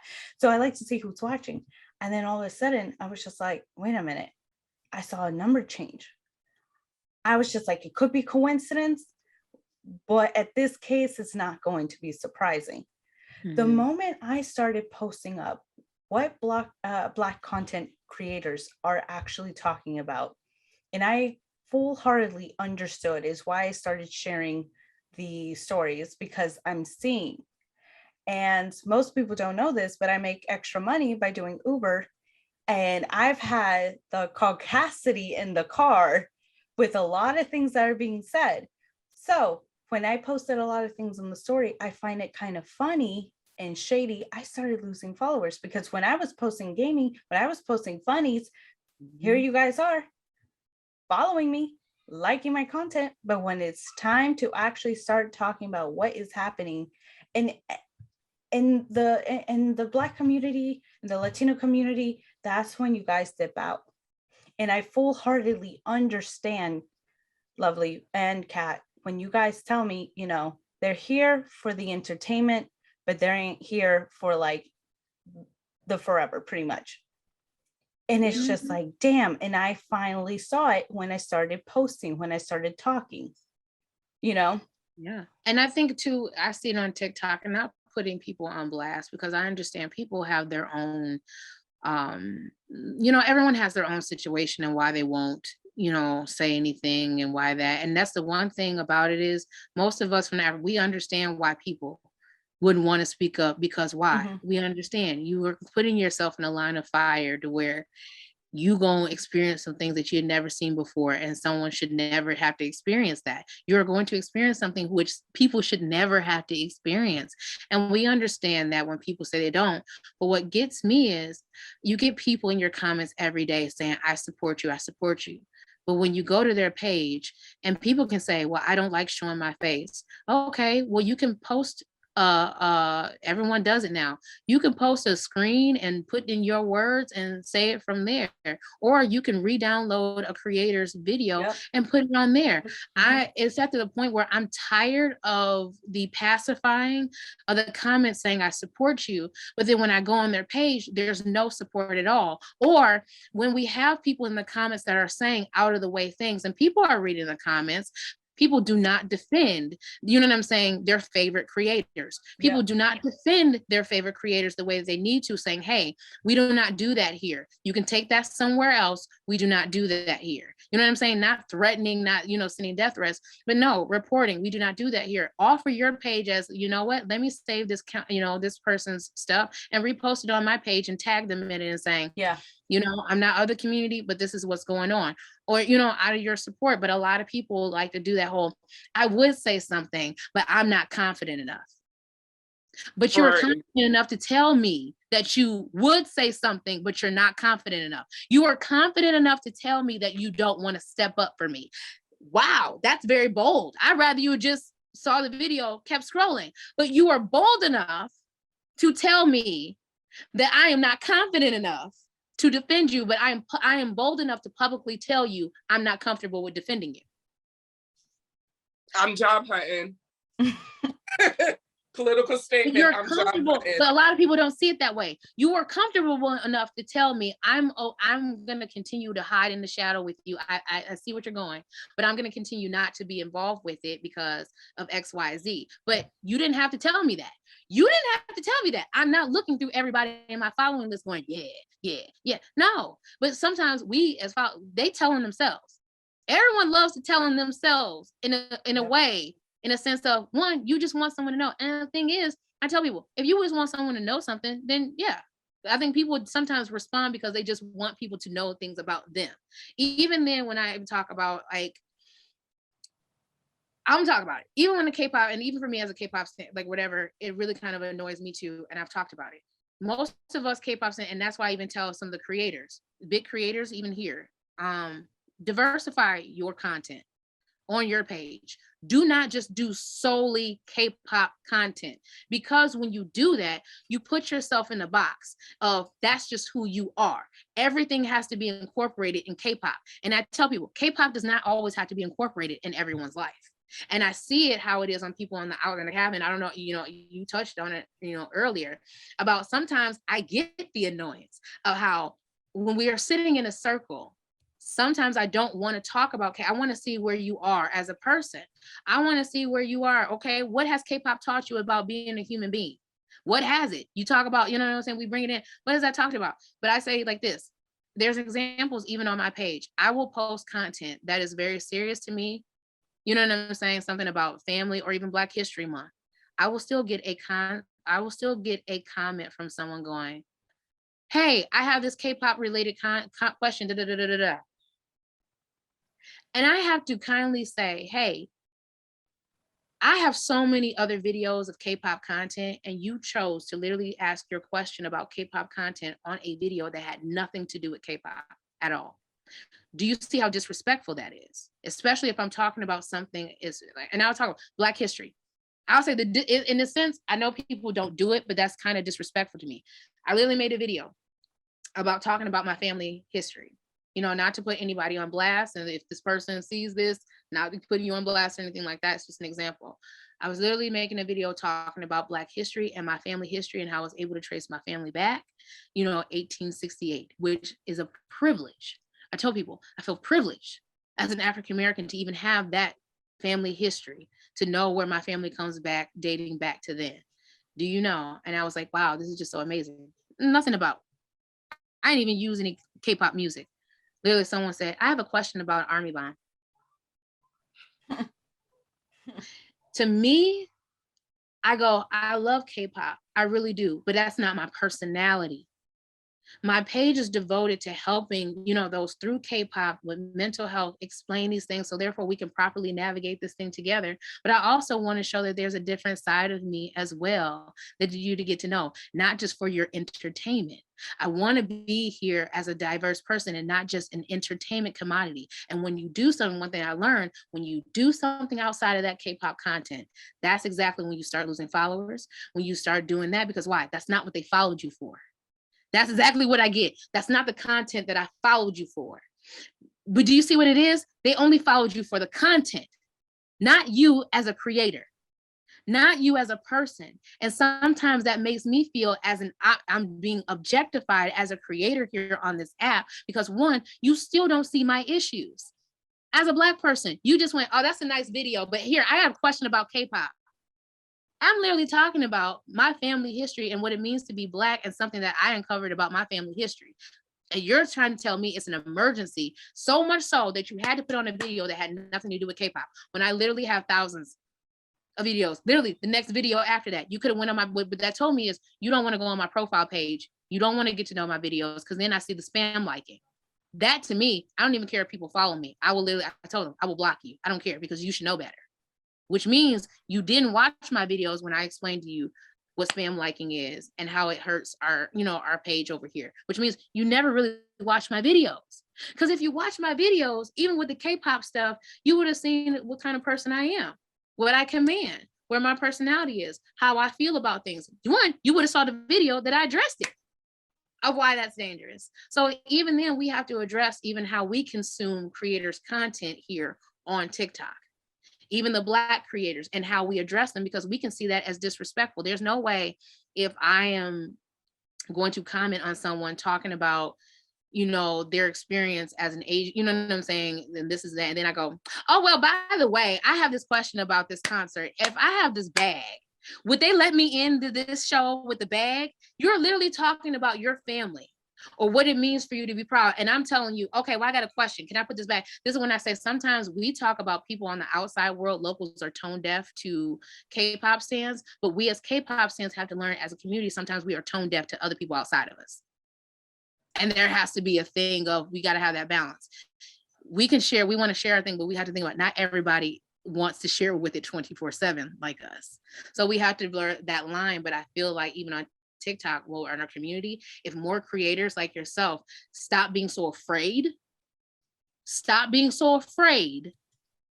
of your supporters. Because one, if they're really your supporters, they're going to support it. And if they don't, then that's just on them. But a lot of creators, a lot of this app could be done a lot better, even in our K-pop community. Actually, probably can go a lot smoother if these creators, the big platforms, step up and actually get in there with their following. It's okay to correct your followers. My followers know. That's why I have the following that I have. They know me. I have no problem correcting you.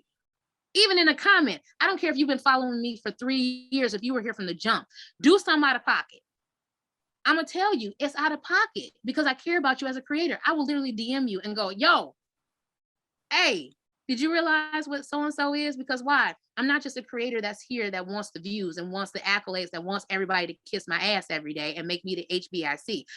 That's not me. I actually got on this app to help people using K-pop as a segment for us to really come together and be a community. But half the time you have these creators, these older creators, even us, these older creators that are sitting over there, literally, like we said, just watching and not doing anything. When you can use your platform and actually teach, and you don't even have to go and talk about Black issues. Teach your supporters about etiquette. Teach your supporters about what it means to what is appropriate commenting and what is not appropriate commenting. Teach your followers, read the comment back to yourself out loud. And if you would take offense to it, if you would even feel some way, read it out loud to your friend and see what they feel. And where was the energy at? Because half the time they be commenting stuff and then you go, that's not what I meant. I wasn't trying to be rude like that. I wasn't trying to da. Okay, but do you see how someone can take that? When we don't address these issues, even with our supporters, they're literally following us for a reason. We have a wonderful responsibility to help those, because some people, even in our K-pop community, don't have parental guidance. They have parents in the home, but don't have proper parental guidance. So they don't know what it means. But us as creators, we have the responsibility. You don't have to be their mother, but you can post a few videos going, hey, XYZ, we don't do this. Hey, let me just show you guys. I understand you guys do this. And I understand that someone maybe not have taught you, but hey, you see when people do this, how it can be like that? How about we try doing this? There's a certain way. There's a way that you can actually there's a way that you can talk to your followers as well too, when you have to do constructive criticism. And that is one of it. K-pop, I get the plight of one, we put K-pop into everything. And I understand it is because maybe that's the only thing we have. In a sense of, if that's the only thing we have, then one, we're trying to incorporate it in everything. But I'm a person outside of K-pop, which honestly, it made me govern K-pop when I actually really kind of detached myself a little bit from it. I actually got to enjoy other things. But then too, now I don't even just have a K-pop playlist. The K-pop music is incorporated into all of my music. You see, there's a difference. Because some people will sit up there and only listen to K-pop and not listen to other music. But then again, now you're attacking other music because K-pop is the only thing. I don't like that. Just like certain creators on here. I don't like how they promote mental health. I don't. And a lot of people can know. That's why I don't really mess with I don't mess with a lot of creators here on the app. And I would be okay with saying that. I don't mess with a lot of creators here on the app because one, what they choose to promote about mental health is wrong, or they choose not to even promote mental health at all. You want to call your fans the Lulu, but no one says, hey, maybe we do need some therapy. Hey, you get creators on here talking about, I don't need therapy. I have K-pop. How do you feel about, the Nicki Minaj situation with Black History Month? The creators, 300 of them were not Black. I also wanted to know, did you even get a link? Because I know from my understanding, they were giving like big Black content creator. I'm gonna put this in air quotes. I'm gonna put this on air quotes. Black content creator, everybody link. And by the way, I definitely blame the marketing team on all that shit. We definitely looked at it as something wasn't right. It was a setup, and I don't think for that a lot of people put it all on Nicki. And the one thing, I don't want to make this a whole Nicki Bart, situation and things like that, because one, when you're invited to these things, you can only do so much, you know what I'm saying, out of your control. And to see that, Nicki at the end of it said, I heard you guys and I'm going to try to put something together. One, Nicki should have never been in that position to where she has to now try to drum up something for anything. And a lot of people can say, well, why didn't she call it out, then? But then again, it's like, it's already underway. What can you do, in those things? But two, a lot of people seeing it as this is somewhat of a setup. Here's the thing. January 29th hit. I think it was one Black creator, he had made it. And it was true. He was like, it's about to be Black History Month. So you already know they're about to pull something here on this app to really like make the whole because last year Black History Month, I thought we was gonna have I thought this year was about to be a redo of, maybe we can have a redo from last year, because last year was awful. And then someone was like, they're gonna try to pull something to make it all. And at first, for me, honestly speaking, I was that naive person going, no, I think maybe we're gonna have a nice one. Because at first I didn't hear nothing, like first 2 days, and I was like, ooh, okay, maybe we're learning to celebrate in peace and do our thing. And then when that situation came out, everyone was like, this seems like a setup. Because why would TikTok reach out to if it's promoted as a Black History Month thing, why was it link given out to non-Black creators? Two, not all big Black creators got the invite too, because there were certain Black that had check marks that I was going through the timeline saying, I didn't even get one. I really didn't even get an invite. There's people with invite that couldn't even get in. And I just feel like, too, if TikTok meant it to be a Black History Month type of thing, what type of education were they trying to give? Because, too, even if you had Nicki Minaj, why didn't you give the background history of her accomplishments as a Black woman? She was able to do this. And what did it mean for her to accomplish these things as a Black woman in the industry? Not what it means to be Black during Black History Month. Like, really, what? I said, why would you ask her what it means to be a Black woman during Black History Month? You could have asked her what it means to be a hardworking woman in the rap industry as a female as a Black, woman in the rap industry. How was it for her to really pave her, way as what did she experience? What type of racism has she experienced in the industry, and how that put her forward? These were the type of questions that you could have spent, because some people was like, well, then what does Nicki have to do with Black History Month? Okay, I get what you're saying, that you would want it more prominent people speaking on Black history, and that goes in the thing too. If it was let's say a speaker, a civil rights movement speaker, right? Would that have been, if they sent the same invitations out, would those same creators have been there? So one thing we're posing as, you didn't see Nicki as Black. You didn't even in the TikTok videos with some of the non-Black creators that posted even after that, do you see, they said, we were at a Nicki Minaj event. TikTok invited us to an event. They said, TikTok invited me to an event to see Nicki Minaj. They did not say, we were invited by TikTok for a Black History Month event to, special guest speaker was Nicki Minaj. You see, they never said we were at a Black History Month event. They said we were here to see Nicki Minaj. So there was the problem. If people didn't understand what the problem with that was, they never presented it as they were there at a Black History Month event. They were there to see Nicki Minaj, which so happened to be a Black History Month event. So a lot of people are like, you weren't there for the Black history because we can tell her the questions. You only wanted her to say your name. Yeah. And not do that. And so then it was like, there were so many Black creators that couldn't even get that they got the link, but couldn't even get in because it was too full. I should have said, why are there so many non-POCs here? Hey, but even as a non-POC, I would have looked around and was like, I don't need to be here. Oh my God. Yeah, I've been invited to a lot of even lives of like Native, you know what I'm saying? I've been invited. But that's not something, because then too, I can understand where someone said, okay, I thought I was being invited because they wanted me to sit here and listen and have the education, right? But the minute that I learned, oh, I don't think this is educational, boop, let me go.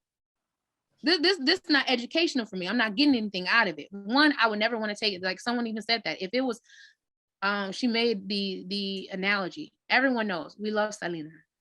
If Selena was alive, like I was alive when she passed away. I remember being on the playground. I remember when we got the news, my friend running out. I remember us crying because we didn't understand.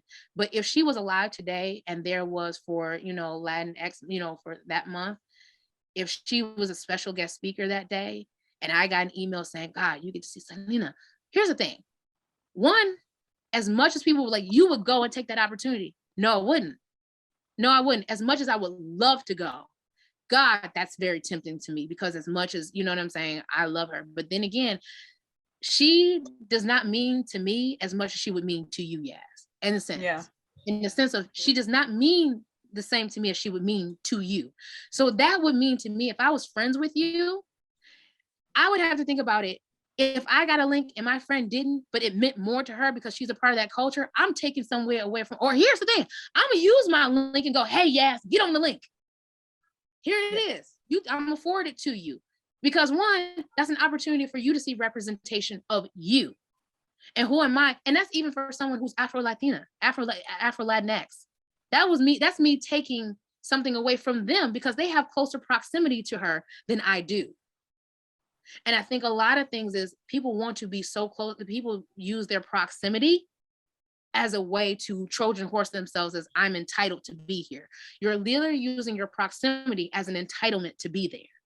And for me, that's something that I have to think about. Is this taken away from somebody who is actually more affected by it? Because why? She means more to you than she would mean to me. Even though it affected me too, it would affect you more.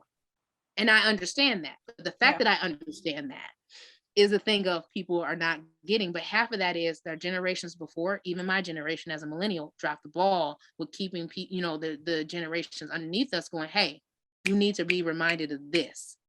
But half of us, unfortunately, millennials, are going through our own thing of, I don't know what more to tell you because what I know is a lie.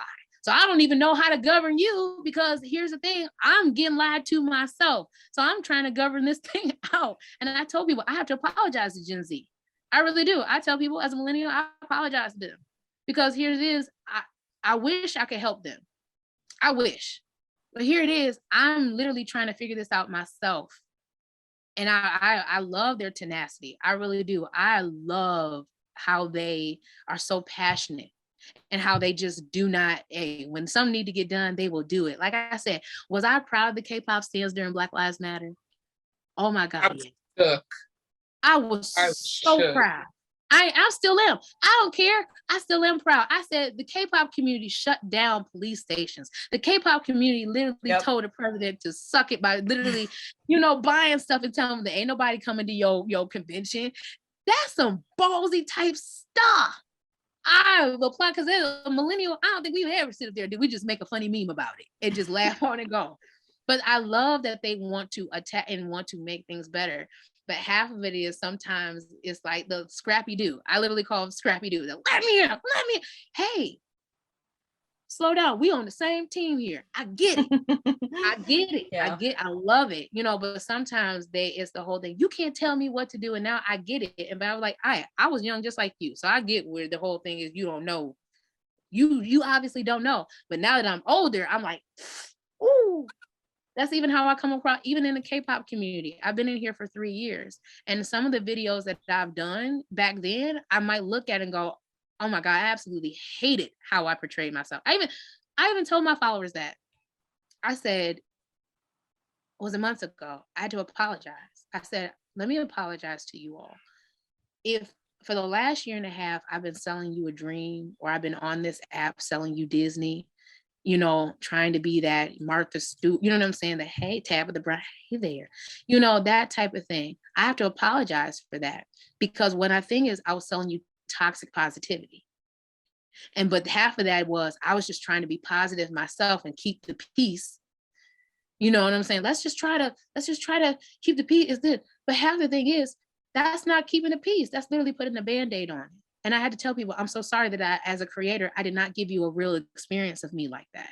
I did not give you a full snapshot of me. So really how my following is, I think about it as a transition. It goes up, it goes down right now because one, people are really I'm starting to figure out who this new lovely I'm trying to present to everyone, even in this K-pop community. But I need to be more real about stuff, even with Black issues. I've always talked about our Black issues here in the K-pop community, but I need to be more upfront about how I felt and not pacify me not being happy about what's going on, just to keep the peace and keep it palatable for everyone.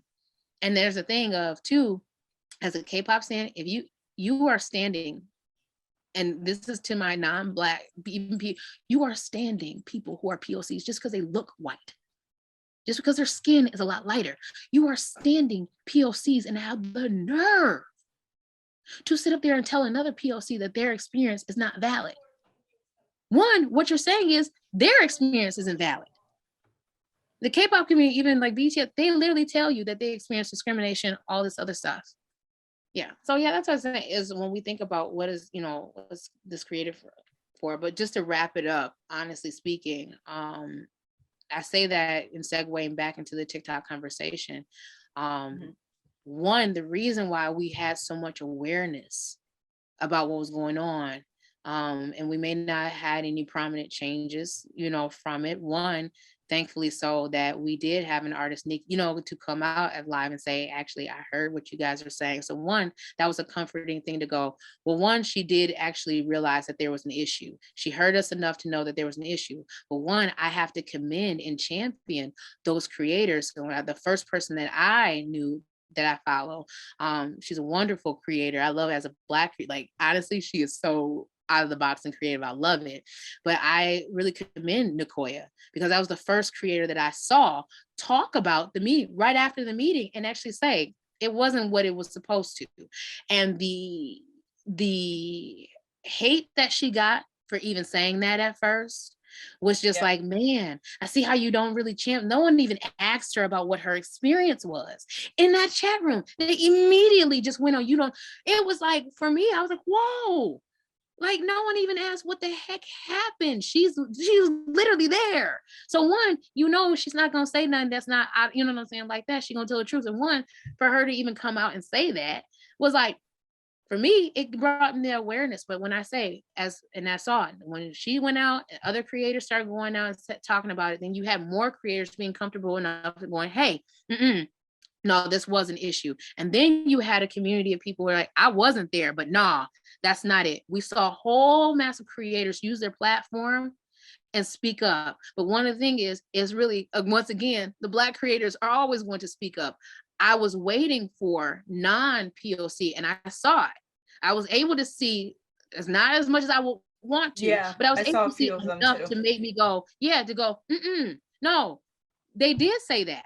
If it was for Black, why are we going into a space that is not really created for us? We should not, because why? We have our own spaces. And then we were talking, they literally have their own spaces. They literally, TikTok creates their own space for them and all this. We have our own. Well, why, you know what I'm saying? Why are we going to, that's not right. If that's what they're asking for, they're just asking for one little aspect where they can have for themselves. And so one, if we see more creators, if more creators really speak out on these things, if enough of us speak out, you become the majority. See, the thing is, a lot of people want to keep themselves in the minority, but no one ever thinks about that's the same thing of if y'all all look together and go, wait a minute, are you in jail just like I am? Are you in the field just like I am? There's a lot of us, and there's only one of them. Don't you think if we all collectively got together, it's one of those things. If you know what I'm saying, we saw it. If we all collectively get together, everyone's on a standpoint, we can get somewhere. But half of it is, it's like, why do we have these platforms then? If you are on TikTok, this is what gets me. If you are on TikTok and got these platforms and talk about then why? Why do you have the platform if you don't want to speak? Why? What do you have it for? And that's why I said sometimes, and two, we can't force anyone to speak on our issues either. And that's the one thing about even anyone in the community, not just Black community, Asian community, like Latinx community, that's anyone. We can't force people to want to care about our issues either. We can't force people to even want to speak on our issues. And that's one thing is the witch hunt of. Two, what we were seeing is K-pop, stands our community, even on TikTok, we're forcing these creators to do stuff. And then it created an even badder bubble because then when that creator did it, then it's later on proven they were disingenuous. Oh, they didn't even mean it in the first place. They didn't mean it to begin with. They only did it because they had a whole bunch of y'all over there forcing them going, you need to speak on this. Here's the thing. If they didn't want to speak on it, one, you should have took it as, okay, let me wait. Okay, if they don't want to speak on it, one, you have either two choices. You can try to understand that maybe they're not comfortable enough with doing it and understand as a person, I know how I will feel if I'm not even speaking on these topics. I'm not going to force someone to speak on it either. I'm going to do that. Or I'm going to just move on and not follow that person anymore and then go on about my life. There's the thing. You have those types of choices. But it's the thing of when you have creators that only want the following, they only want the following, and they're only okay with getting the following and the likes that they have. That's what they have, and no one can fault if that's what they want to keep their page at that point. You want to keep the peace, then therefore some people need an outlet, a peaceful outlet, so when they go to enjoy that. So that's the one thing is I never really try to. I always advocate for creator speaking, especially if you are a person that that is always having a critique. I would say this: if someone who's always having an opinion or a statement or a critique that they want to be put across in a comment section all the time, while you're having all these wars in the comment section, won't you post a video about your views? But here's the thing, the kicker is when you tell them that, the reason why they don't want to say that, they don't want to put it on their views, because why? They know if they post how they really said their views, what type of ratio they would get. That's why they only do it in the comments, because they're not going to get ratioed as much if they posted their own view, which makes me go, well, how are you supposed to tell me about what I'm saying? At least I'm bold enough to say it online and not in the comment section. Can I say thank you so much for this education and this tea? Because of course we do have to wrap it up. Like, you have just been amazing, like this whole entire interview, and you have opened my eyes to things that I personally never realized. Especially, you know, this is an education for me in the K-pop world, because like I said, I'm still dipping my toe in it. So I appreciate you so much. And thank you again. No, but thank you. Honestly, yeah, thank you so much, because one, to have these opportunities and these spaces to even talk and to educate, one, it may seem like we talk so much, but that should just show we're so starved to get our information out there. It's like we want people to just know things. And one, Catherine, I honestly thank you for teaching me certain things about, you know, different cultures and things. I've learned so much as an African American woman. I've never really put myself above, you know what I'm saying? I think about like we're all in this together. And one, I just honor the culture. But one, I honor your experience. I honor learning, okay, this is what the issue is. You know what I'm saying? This was an issue. And instead of gaslighting it and saying, no, I understand where you're coming, you know, I understand that that's, you know, what it is. I can't take that back. You know what I'm saying? The ridicule, even from people who look like us, I can't take that back. I can only apologize and hope that, you know, we come across more people that outshadow that. And hopefully we can do better as a diaspora to kind of now really start to heal, you know, each other, and actually come on and be like, hey, we can learn so much and actually become such a super culture. I want to become like a super culture where it's like, I got your back. We got your back. And we are all stronger together, because we all have gone through, you know, it may not be in the same experience, but we all know what it's like to be marginalized. We always like to be, we know that. But when we don't have these conversations, even between Black women, when we don't have these conversations and actually be at a point where we are actually not trying to beat our experience or beat our way into each other, to be like, no, you only understand me. When we come at a point where we're humble and we go, we just want to figure out what's wrong. Let's figure out what's wrong and let's clean it out. But one, I'm not going to be defensive, because if that's what your experience is, I can't say anything. Just like if that's what my experience is. So these are the things where I'm happy that people are now getting to see. These are the conversations that we can have, even as Black women, and even as women of color. Now we have, as women of color, we can relate, and then sometimes we can educate, we can see your perspective. We can all, as women, can have these conversations, and it all goes somewhere. And that's the one thing where I just want K-pop, you know, just people, and it's not even K-pop stans, just people on this app in general. Sometimes you have to stop fighting, stop trying to fight to prove that you're right. And sometimes stop fighting and talking to be right. How about you listen to understand? And sometimes I tell people that now, even in my videos, I have to precursor, hey, instead of listening to attack and listening to rebuttal, please listen to understand, because it's a different thing. People sometimes listen to everyone's message. I see that now, even in the comments. You're listening to respond. You're listening to respond, not to understand. And there's a totally different spirit when you're commenting. You can tell when someone is listening to respond and someone is listening to understand. Someone's commenting to understand. Someone's just commenting because I just want to say my opinion. Here's the thing. If you want to say your opinion, Go on your page. And that's for everyone out there. If you have an opinion and you would say, I'm just stating my opinion, for those people who literally like to put that in the comments, and I'm putting all of y'all on blast, for all those people who are watching that like to do that, I'm just stating my opinion, do that on your page. Post a video on your page, because while you're just stating your opinion, you can state it on your page. Because one, you can't govern how someone responds to you on their page when you're doing it. Mm-hmm. So I thank you women all for the opportunity. Oh, sorry, my mom's calling me, and I was sorry. But I just want to say, but I thank you all for the opportunity because these types of things I don't really have. Gosh, sorry. I don't mean to sound unprofessional. I am so sorry. No, you're fine. For a hot minute, and I didn't want to cut you off. I'm so sorry.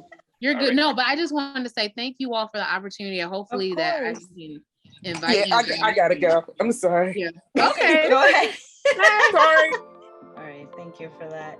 No problem. Okay, lovely. All right. Well, have a good rest of your night. Thank you so much. Thank you for coming on. Okay. Bye-bye. All right. Bye.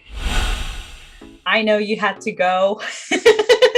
But I just finished off the interview with Miss Lovelymonroe, and thank you so much, girl. I love you. I know, it was fun. She's amazing. Yeah. And thank you again for being one of the pioneers to follow us. And before we even begin with this wild story, can we please give a shout out to a follower on our channel named No Name? No Name. Whoever the hell you are, like, we love you. We love you. We do. We gotta give you a shout out. I don't know who you are, and it's funny that your screen name is No Name, but you legit be on every single YouTube video we do. Yes. You react. We love you, okay? Yeah, thank you. Thank you for engaging with us and entertaining our asses. Right. And tell everybody that you know and your mama. Like, Spread the word of the Let's Geek podcast. Spread the word. Be like, there are these two crazy bitches I always listen to. Right, and watch No Names out there like, hey. we have, and it's funny because we, between you and me, Kat, we were trying to figure out who the hell is No Name, and we were like, do you know No Name? Say No Name, because we love you. Yeah, it's a mystery, but shout out to you, No Name. But now it's time for Dear Bruh. That's wild. Where I tell a credible true story from around the world that actually happened. So the story I got was from mirror.co.uk, and it goes, pregnant mom devastated after sister-in-law plays cruel prank at gender reveal party. Wait, I'm sorry, that was a mouthful. What happened? Okay, I'll say it again. Pregnant mom devastated after sister-in-law's cruel prank at gender reveal party. Damn. Yeah. What you do? So, normally when you got a gender reveal, everybody has creative ways of doing it. An alligator, a baseball bat, balloons, it's your gender reveal. You can do it however you want. So there's this mom and dad to be. They have 2 children. And they're both boys. So this is their 3rd pregnancy. And their wish, for this 3rd pregnancy, they want a girl so bad, like completely bad, because, they've been trying for a girl.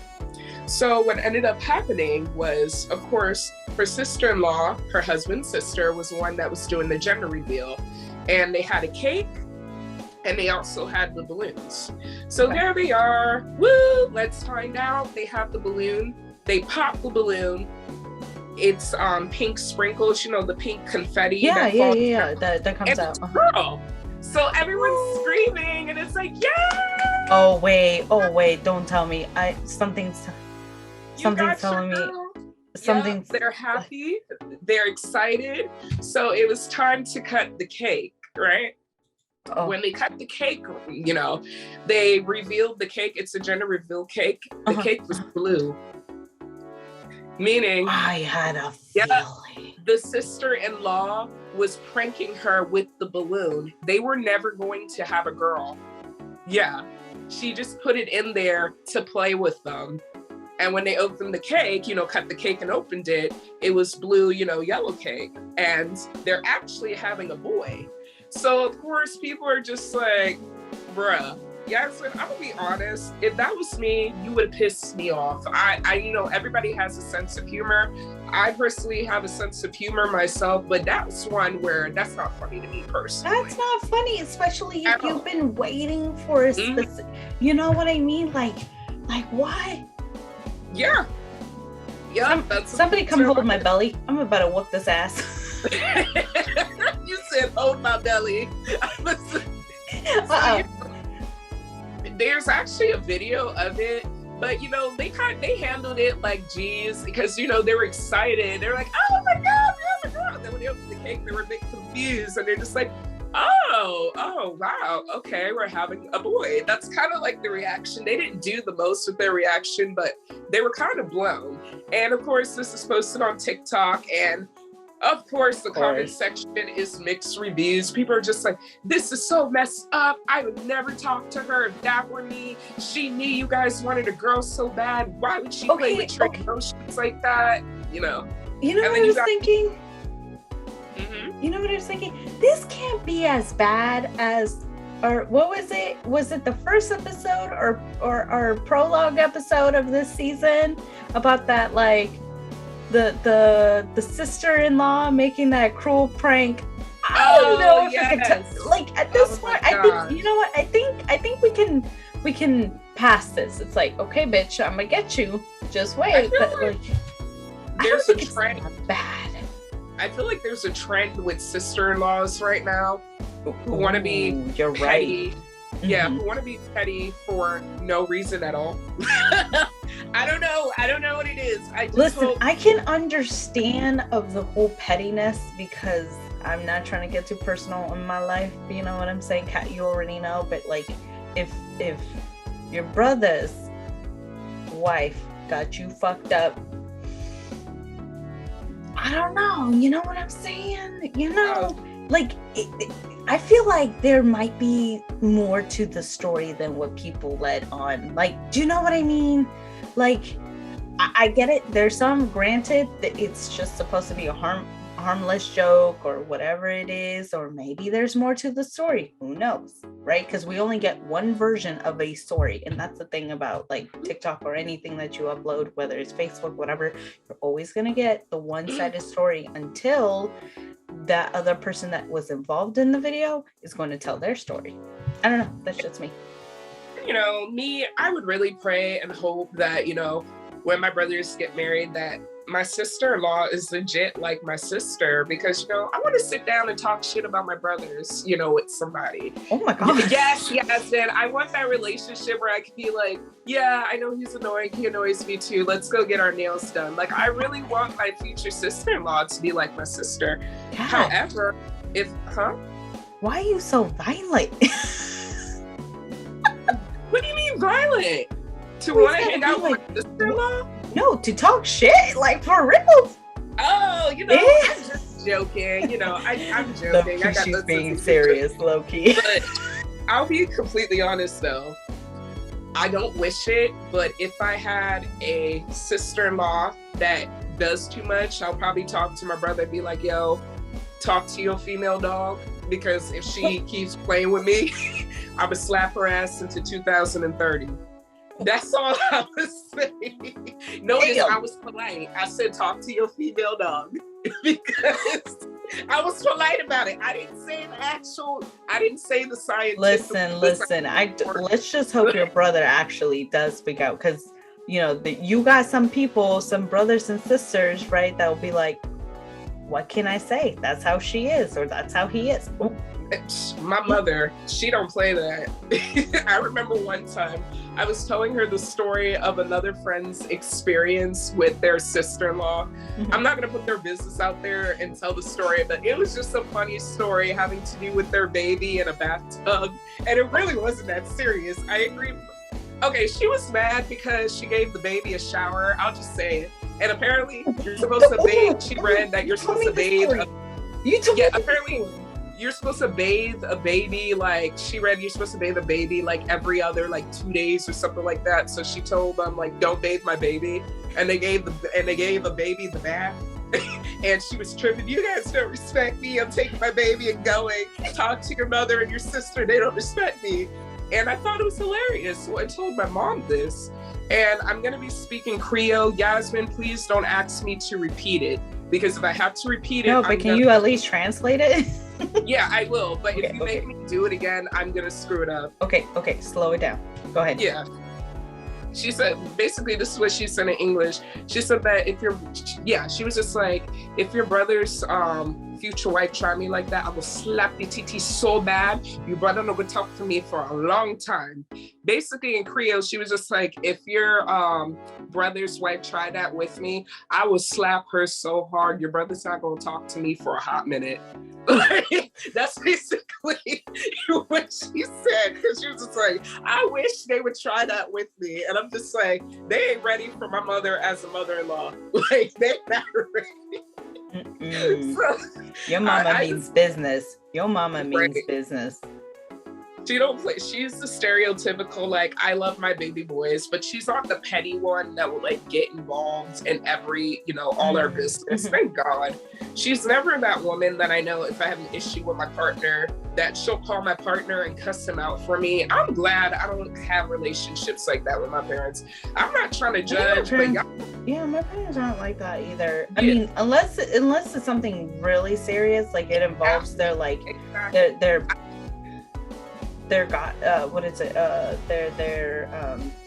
grandchildren. Okay, like maybe step it up. But like other than that, at that point, it's your business. Yeah, can't deal with that pettiness. But my brothers are smart dudes.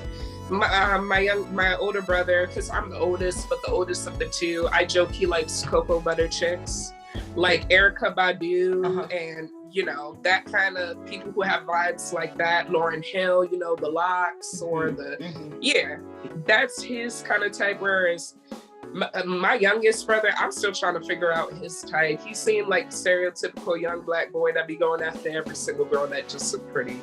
But as he gets older, they'll have standards. So I trust who they're gonna marry. I do. Okay, so I have a question for you.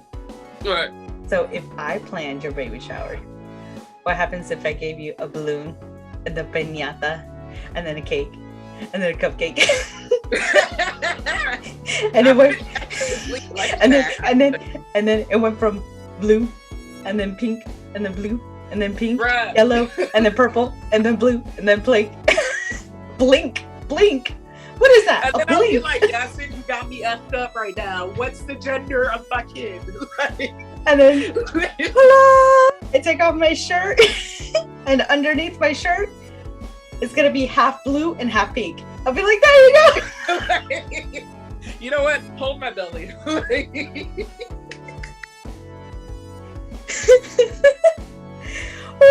my head. I laughed too hard. Oh my. Literally, hold my belly. That's it, because I can't do this. Oh, look. Do you see my nail? Do you see my nail? I don't mean to put the middle finger right there, but you see? Even my nail is going to tell you. Purple or blue. Purple or blue. Jeez, it's just like, what is the gender of the baby? Surprise, it's both. You're having twins. I was giving you signs the whole entire time. There we go. That would be the greatest thing that happened to me, and at the same time, I'd cry because I'm shook, like I'm having twins. What a blessing! But damn, I got to deal with two at the same time. But what a blessing! Yep. And then you want to get mad at me for what? You always got to pull out that Aries side of you, huh? In any situation.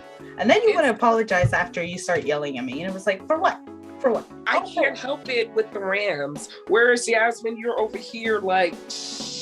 Listen, I like to plot. I like to plot what I got to do next. That's all I'm saying. You got to be, at some point, you got to start learning how to be street smart, because a lot of people can get away with a lot of things. And I'll be like, oh, so that's your chess move.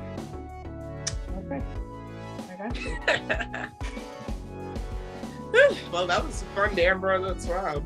Yes. Oh, we're getting close to the end of our show. Yes, it's been a long journey, but we got some, we geeked on, what was the movie that you mentioned? Imitation of Life. And then we talked about what happened with Dante and his case. Yeah. And, we talked about, the Uncharted series and how like movies can never depict a good, minus Tomb Raider. All right.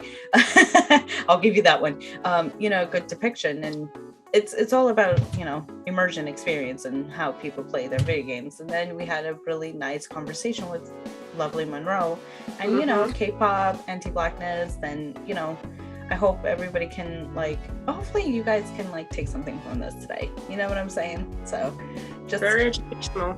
Yes, please. Best, you know, like, I think we said this, what is it? Was it last episode or was it the reaction video? I cannot remember. Where it's just like bask in the culture, just don't, you know.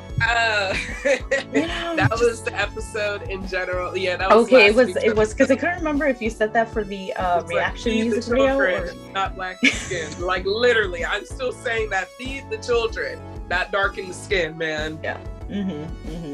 And feel free to leave your thoughts in the comment section. Let us know what you think, and you know, just what you, just overall what you think. Oh, and a special mention, since you know it is Black History Month, I want to give a shout out to a very good friend of mine that I've known since high school. His name is Daryl Barnes, and he is actually currently writing his third book. And it's amazing because, you know, back in high school, he always told me he wanted to be an author and write children's books and stuff. And he's finally doing it. So Daryl, congratulations to you. Has his book called it's called Raiden, Guardian of Lightning, and it's basically about a young boy who finds out he has electric powers. It has great ratings. It's on Amazon, and if you are not a big fan of reading, you can also get the audio, so don't even worry. Ooh, yep, there's an audio. Go ahead. Okay. Especially if you're doing these long drives. Yep, 3 years ago he released the first book, and then a year and a half ago he released the second, and he is currently writing a third book in the series. He's finally published, and if you want to go beyond the children's book, he also has a poetry book. So we will put the link. Yeah. Lovely. Like I said, I'm so proud of him. Like, he was always like this in high school. He's doing that. He's doing that. Black excellence, Daryl. Black excellence. But yeah, I can keep saying it. If you have children, please buy the books for your kids. You don't need to be Black to buy the book or so. You know, for all we know, this could be the next Static Shock. True, and you know what? I was thinking that when you had mentioned that, I was like, oh, this is very reminiscent to Static Shock, and I wonder if he has any inspiration from that. Oh, you never know. We could bring him on the show. You know, eventually in a future episode. And you know, there's a rumor that Michael B. Jordan is producing a Static Shock movie. I'm here for it. It's a rumor, keyword rumor. I need these goddamn good rumors to start becoming true. Yeah, I mean, I would be down for it. I mean, Static Shock is in the DC universe, so I think this be interesting. So. And listen, DC, we need something. Okay? Well, like, I'm already gambling with like Robert Pattinson with this new Batman series. Like, I'm nervous because I love me some Batman. Like, I'm very into the Batman universe. Literally, like, if you're my friend, you already know that I love me some Batman. Even my car is decorated Batman on the inside. Yeah, because I do like the trailer though. I saw the trailer. Oh, when I was watching the Uncharted series, they showed the trailer. I was like, okay. Doesn't seem so bad. They're going in a different route with this, you know, the new revamped depiction of Batman, and I get it. It's, what did they say? It's like, it's Batman before Batman. Isn't that what they said? Yeah. And I think it's like a full circle for Zoe Kravitz, because you know when it was The Dark Knight, the third Dark Knight movie, when it was with Anne Hathaway playing Selena Kyle. I don't know if you remember this scene. There was a scene where Selena Kyle was leaving the house and she was talking to her friend. Yeah. And it wasn't even that long of a scene. That scene was less than a minute, where she's like, where are you going? And she's like, I'm going to so-and-so. Like, are you going to be back at this time? She goes, I'll see you later. You never see that friend afterwards. That's just a small scene. Zoe Kravitz auditioned for that scene and they didn't give it to her. Reason why, according to her, they didn't want to go the urban way. And it's crazy because it was like, dude, this is only a 2-minute scene, and putting me in this 2-minute scene is going too urban. And that was for this Batman movie. To see her years and years later playing Catwoman and making Eartha Kitt proud, that is a full circle moment to me. Yeah. I know she's going to do a great job as Catwoman. I'm not worried. You know, I have my opinion about Robert Pattinson. I'm trying to go into it with a positive way because I was not a fan of Ben Affleck playing him. I'm not going to even get to my opinion about Ben Affleck. I'm not a fan of him. And I was right. It was trash. It was trash. I really tried. My spirit said it was going to be trash, but I said, Captain, don't go into it, you know, negative. Yeah. No, I was right. So I'm feeling a little bit the same way with Robert Pattinson, even though I don't have any malice towards Robert Pattinson, but I'm just like, please help me love this movie and please change my perspective. Yeah, because God, only Lord knows, we need something good happening to DC. Mm-hmm. Come on, just DC una needs cosa. to pick up. Dame solo una cosa. Una. That's all we're asking. If Marvel could do it, I don't understand. But then again, Marvel is better than DC. Marvel, give us free stuff and let us endorse in the future. But yeah, I love Marvel. Did I say Marvel? It sounded like I said Marvel, like the countertop. I meant to say Marvel. Oh, Marvel, man. not Marble. Ay, qué locura. All right, so up next, who is our artist of the week? Our artist of the week is Neptune XXI. I don't play favorites when it comes to our artists, but I F with her music so heavy. It's like, how do I say this? It's like Erykah Badu and Lauryn Hill had a kid together, and Queen Latifah is the godmother. Listen, it's beautifully put.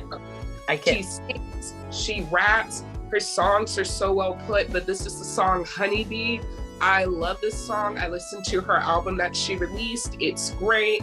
I saw the music video. The music video is so beautiful. It just annoys me that it's not getting enough attraction. So please. Yes, let's boost this up, man. Let's boost this up. Mm-hmm. She's like, you're my honeybee, be my honeybee. You know what, Neptune? I'm gonna let you sing it. But yeah. All right, let's go ahead and play this track. That's my song. Yeah, this is much better. Oh boy. All right, thank you guys for tuning in, and hopefully we'll see you on the next one. All right, let's go ahead. Bye.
Keep you on your toes. Somehow we formed a connection. Let's sit back and watch it grow from this soil. I get it when I want. She called me spoil you. Pussy got me full flavor. Honeybee, I keep some for you just for later.